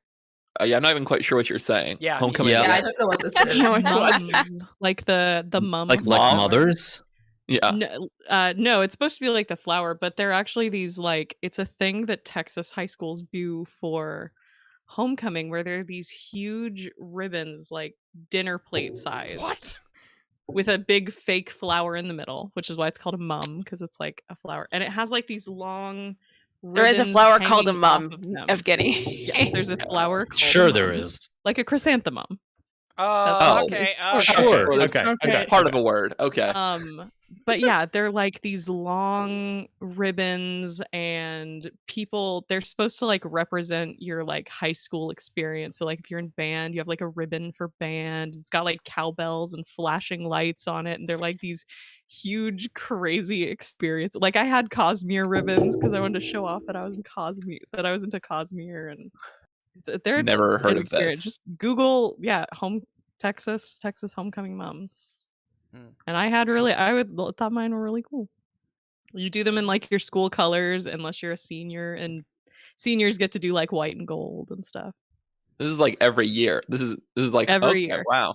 Okay. They're supposed to be like if you have a date to the homecoming dance, like you do your partner's mom, like you gift okay. it to them. Wow, So like out of guys context, that guys really do like a doesn't little sound safe for work. I mean, in Okay, context, alright. I'm also like, cute high school what? couple thing. Sure, Guys sure, wear sure. like I mean, little ones who on their who arms. who they call who them among garters. us hasn't done their partner's mom? Yeah, To go. that's what high This school's is all not an about. After Dark you stream, know? but you know, we're just yeah. I'm out of here. I give up. I'm not talking about Texas anymore. It's fine.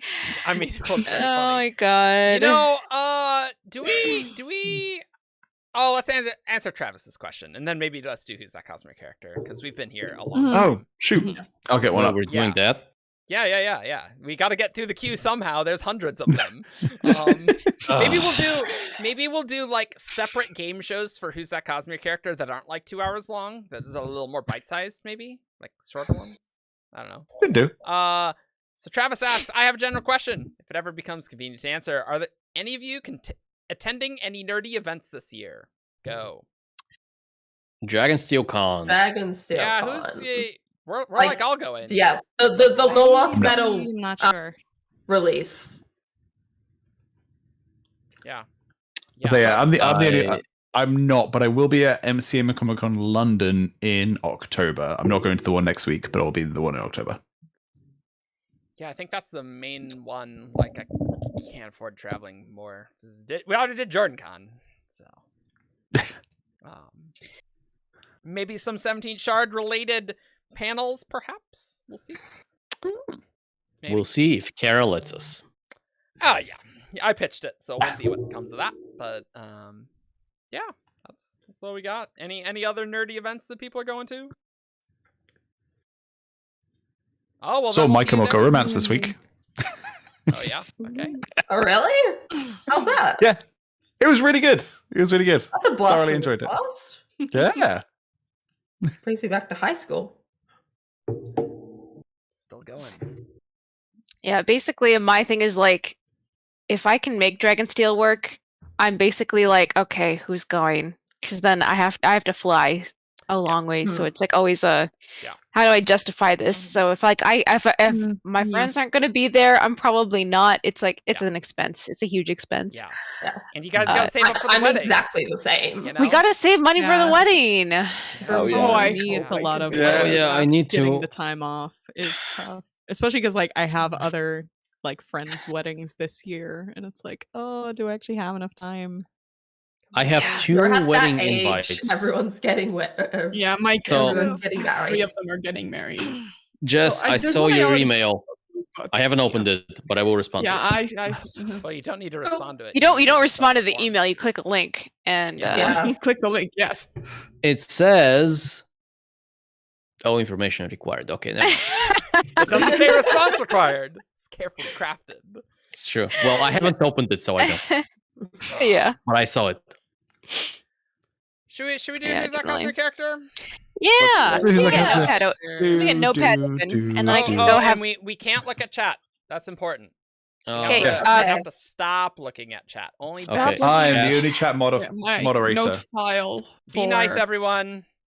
Chat. Well, I mean, I think I you- can mess up there too. Our so. chats are really nice, so I gotta say, like they're really You're great. not allowed to say any more interesting things in chat because I'm gonna miss them. Yeah. Oh, We're oh my not god, scrolling back. guys! Something amazing's happening in chat right now. Wow! Oh my god! Secret Project 5.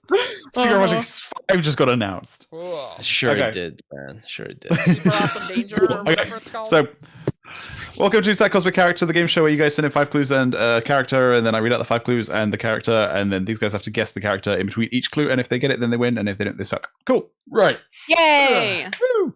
Right. This one was sent in by Eli Moss.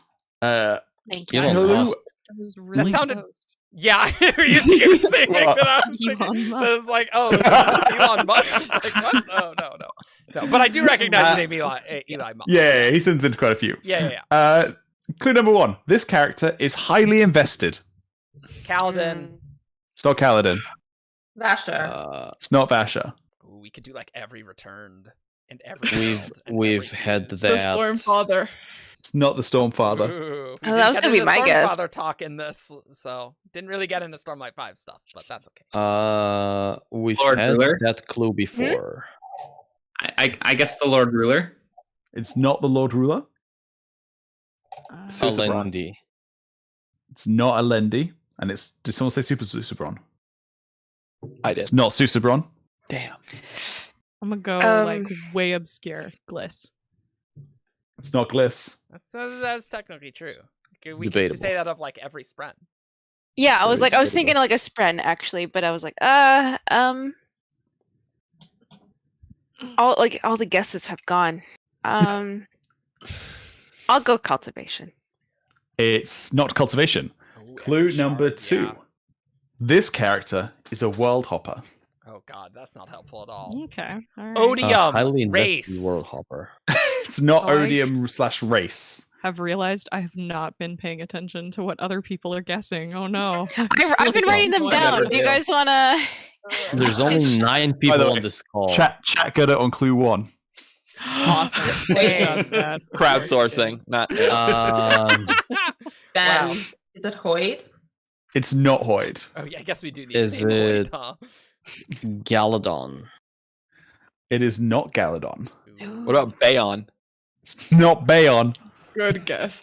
good I guess. don't know if that's a good guess. We can have a Wow. conversation about whether Oh he's yeah, highly read the end of Light's End, and we'll discuss. Is he highly invested, or is he able to invest himself highly? Oh, What? I don't want to have that conversation. I don't want to have that conversation. We That's got some funny. pedantic ass energy. here. Actually, question. Yeah. Sigil. he's Oh, no, he's wait, not sorry. highly invested. He can invest himself highly. Like, whoa, okay. Is it These are very different things. Is it Shashara? It's not Shashara. Ooh, that's so Is good it for myself. Nightblood? It is Nightblood. Well done, Greg. Oh! I was thinking Nightblood actually. Yeah. And well done to Travis Gafford in the Oh, chat. Travis Nice. Oh, he cheats. Clue number 3 was we don't know this character's original name. Clue number 4 was this character cannot punch people. It's a great clue. And clue. clue number 5 is this character has an odd perception of time. Nice. Okay. Yeah. I like it. That's good. I Those are great see clues, the Eli. misdirection. Yeah. Nightblood nice. was actually my first thought when the highly invested, but I was like, not like I don't know. We should I just did combine have the 5 thought, scholars. but then I was thinking in clue 1, but then I forgot by the time everyone else had guessed, and it came back to me. Thank God. Nice. Nice. Easy. Nailed it. Thanks for keeping it snappy. Good stuff. Snappy on our 3-hour and 14-minute stream. Keeping it snappy. We are nothing if not snappy. I didn't say that earlier, but like the difference between our Oathbringer Part 2 epigraphs, where we're going through the letter and it's 44 minutes, and then our Rhythm of War Part 2 epigraphs, where it's over 2 hours. That really just shows the difference between 2017 and 2020 content. I'm kind of tempted to go back and re-listen to everything now. Yeah. Sorry about the bad or worse audio quality. Like it wasn't terrible, but if you want terrible, go back to the 2012 ones. There you go. Mm-hmm. It's real bad. Cool. Right. Okay. Found another one. This one was sent in by Hypochondriac, is the name they said if they were lucky enough to be picked, and you were. So well done, you. Well done, you. This character is from Roshar. Now I can't guess one of the Lord Ruler's kids. Very disappointing. I mean, it's not. I guess he could have world hopped and done. See if I can do the quote. Mraise. It is not Mraise. Is it making that peak, Ben? I really love Okay, it. if we're referencing the intro, then I'm gonna say Taln.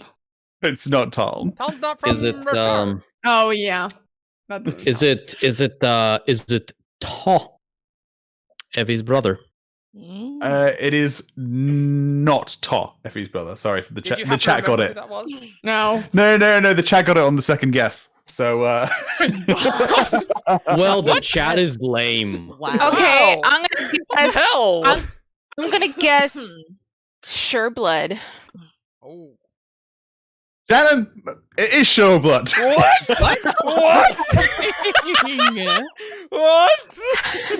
On a roll. So well done, Shannon. Shannon wiping the floor. 100% win it. rate today. Yes! Oh my god, it's been so long since I've won at this game. Oh damn! Excellent. Well done. So in the chat, it was Baradrock Brown that nice. got it. Cool. So well done, Baradrock. Should we save priority ones to Shardcast, like the main Shardcast, because they probably want to hear it on there. I don't know. Yeah, we should probably save those. We could maybe do another if we got those so quickly. Yeah. Then. Okay. If we post in like content creation that Shannon was killing, who's that Cosmere character? How much you want to bet Ian would be like? Ian immediately joins the call. Ian joins the call immediately. Here comes a new challenger. Yeah. Okay. Someone asked if I could do a weird one. So I'm going to do a Where's That Cosmere Place? Ooh. I always love All right. Eerie Rira. Sweet stuff. So this was sent in by. Did you get the other hints for Sureblood? Oh, sorry. I didn't, and I closed the email, and I'm not going to go find it again. It was like Ismail is dark-eyed, died. Can't remember the other one. Last one. Remradair. This one was sent in by Bean the Boy. Ooh, this place is not a city. Oh, I can't guess Remradair. Crap. Oh, the Argoy Caverns. It's not that. They hid there. That was. I just wrote down caverns. I didn't even hear the name of it. Yeah. The Conventicle of Theron. That's exactly what I was thinking. Because Erewhon, let's go. Yeah. I don't know any of these. The Field of Rebirth. Or Fields Not of Rebirth. the I love how Fields we're of just Rebirth. like we're not even guessing any non-city Rosharan locations. We Can just I immediately guess the Shattered Plains? It's not the Shattered Plains. I'll go Amia. It's not Amia. I'll go the Frostlands. It's not the Frostlands. Oh, because we can guess nations. Yeah, right. How about whatever the name of that monastery is from the interlude, Yokasha, something like that, where the woman is reading the romance. Alista's a temple? Yeah, I think it was Yaksha. No, that wasn't quite yeah, right. something like that. I have no idea where the. It's not that, if it helps. Great. I want to. How many places of those did you actually recognize, Ben? I recognize all of them except the one that you said. Oh, okay, fair enough. You can go to the Cavern Mine. Arguois Caverns. I don't know. It's a recently completed article as well, so that all the information will be there. Very nice. Oh, right, because it was completed by me. Yo, yeah, because you went through every Mistborn book to search for the word cavern. I searched the word cavern in like the Hero of Ages, and that was like 150 results or something. Like the thing about saying not a city is that all of a sudden all I'm thinking about are cities. Yeah, exactly. Yeah. Exactly. That's a good clue. Exactly. I'll say Veronica. I think I'm waiting on yours. Yeah. Yeah. Nice. You can always go Erie or Yeah, Rira. I'm having the same thing as Shannon. Like the only thing I can think about right now are cities. You can't look at your spoons.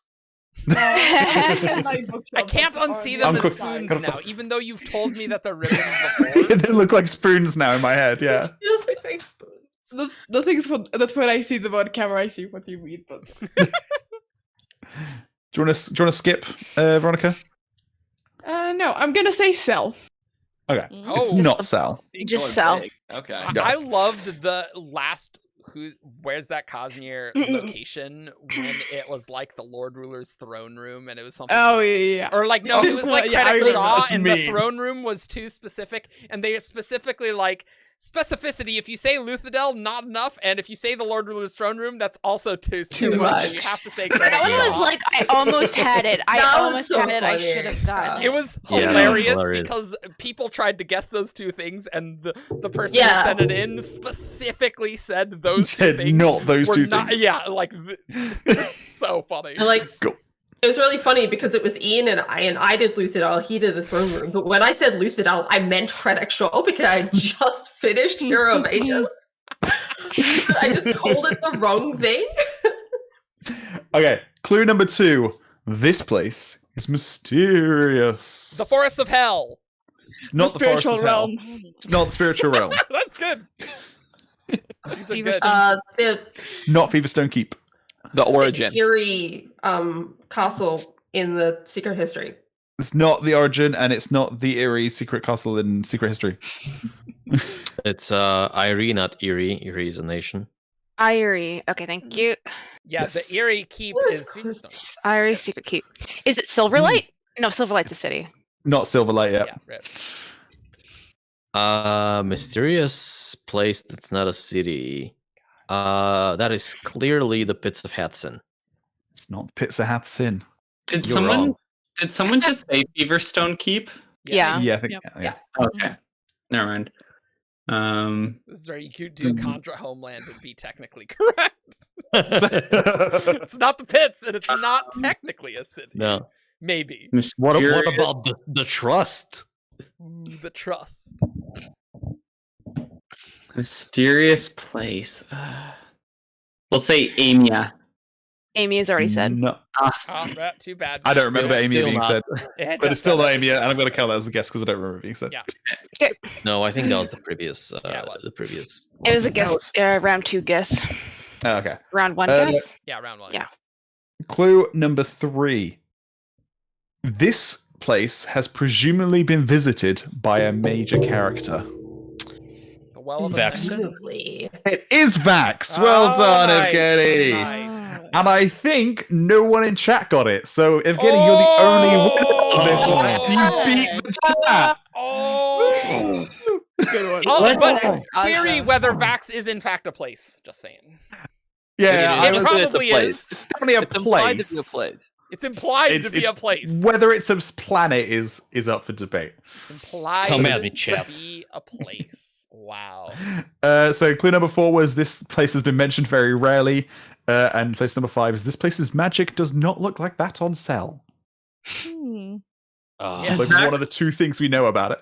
It's only been mentioned once in the books, right? No, twice. Twice. Twice. Once in Secret History and once in the Elantris Anniversary Ars Arcanum. The initiation Everyone is has different access on to. Vax. Initiation, yeah. Different from Cell and Paldane. You know what we need to do on Cosmere actually is have a question about a Shard's capital D decision. Because, you know, Oh we don't my know God. much about that. What are we Just- gonna talk I'm about? sorry. Just like Might be too specific. I'm sorry. Were you interested in the Shard's capital D's? yeah. Oh yeah, you gotta Always. Always. Oh my god. Yeah. This is good stuff. Well, we hope you enjoyed this stream. We hope you enjoyed a bit of a look behind the curtain. I admit I am a bit worried that we may have said too much, but hey, whatever. Hopefully you enjoyed it. Yeah. Don't I'm don't not. tell I'm Peter. not. Yeah. Don't tell Peter. I think we were I'm more that like maybe we said too much like about baiting, because we usually don't do this, right? But like, you know, it's very different. I don't than our normal. I don't think we are. I don't think we're in a violation of anything. It is just we don't normally talk as much about and so this I just feel because uncomfortable about it, you know? This clip is going to be in the trial when Brandon is suing us. For violating Brandon personally. He'll personally be suing us. He'll be the lawyer. Yeah. Don't worry, he'll just get the honors friend to do it, and they'll do a great job, right, Matt? Surely they will. Matt can defend us against in the honors friend trial. Okay, speaking of the honors friend trial, which is worse, the honors friend trial or the one in Avatar: The Last Airbender? Oh, well, like the Avatar. Kyoshi putting Kyoshi on trial. Like that just real lawyer reacts to. Sokka had like a case. Like he had like his like evidence he got together. Like Sokka did a decent job, actually, I think, but the procedure was bad. I don't know. The procedure was bad. Yeah. Matt's the staff lawyer, or well, not Dragonsteel staff. He doesn't. But Matt is a lawyer. He is a lawyer. He doesn't represent 17th Shard. Yeah, he does not represent 17th Shard, but his profession is that he is a lawyer. I'm not. I wouldn't be qualified to represent 17th Shard because I believe you'd be considered based in the states. A legal practice of law, exactly. Yeah. Hashtag not legal advice.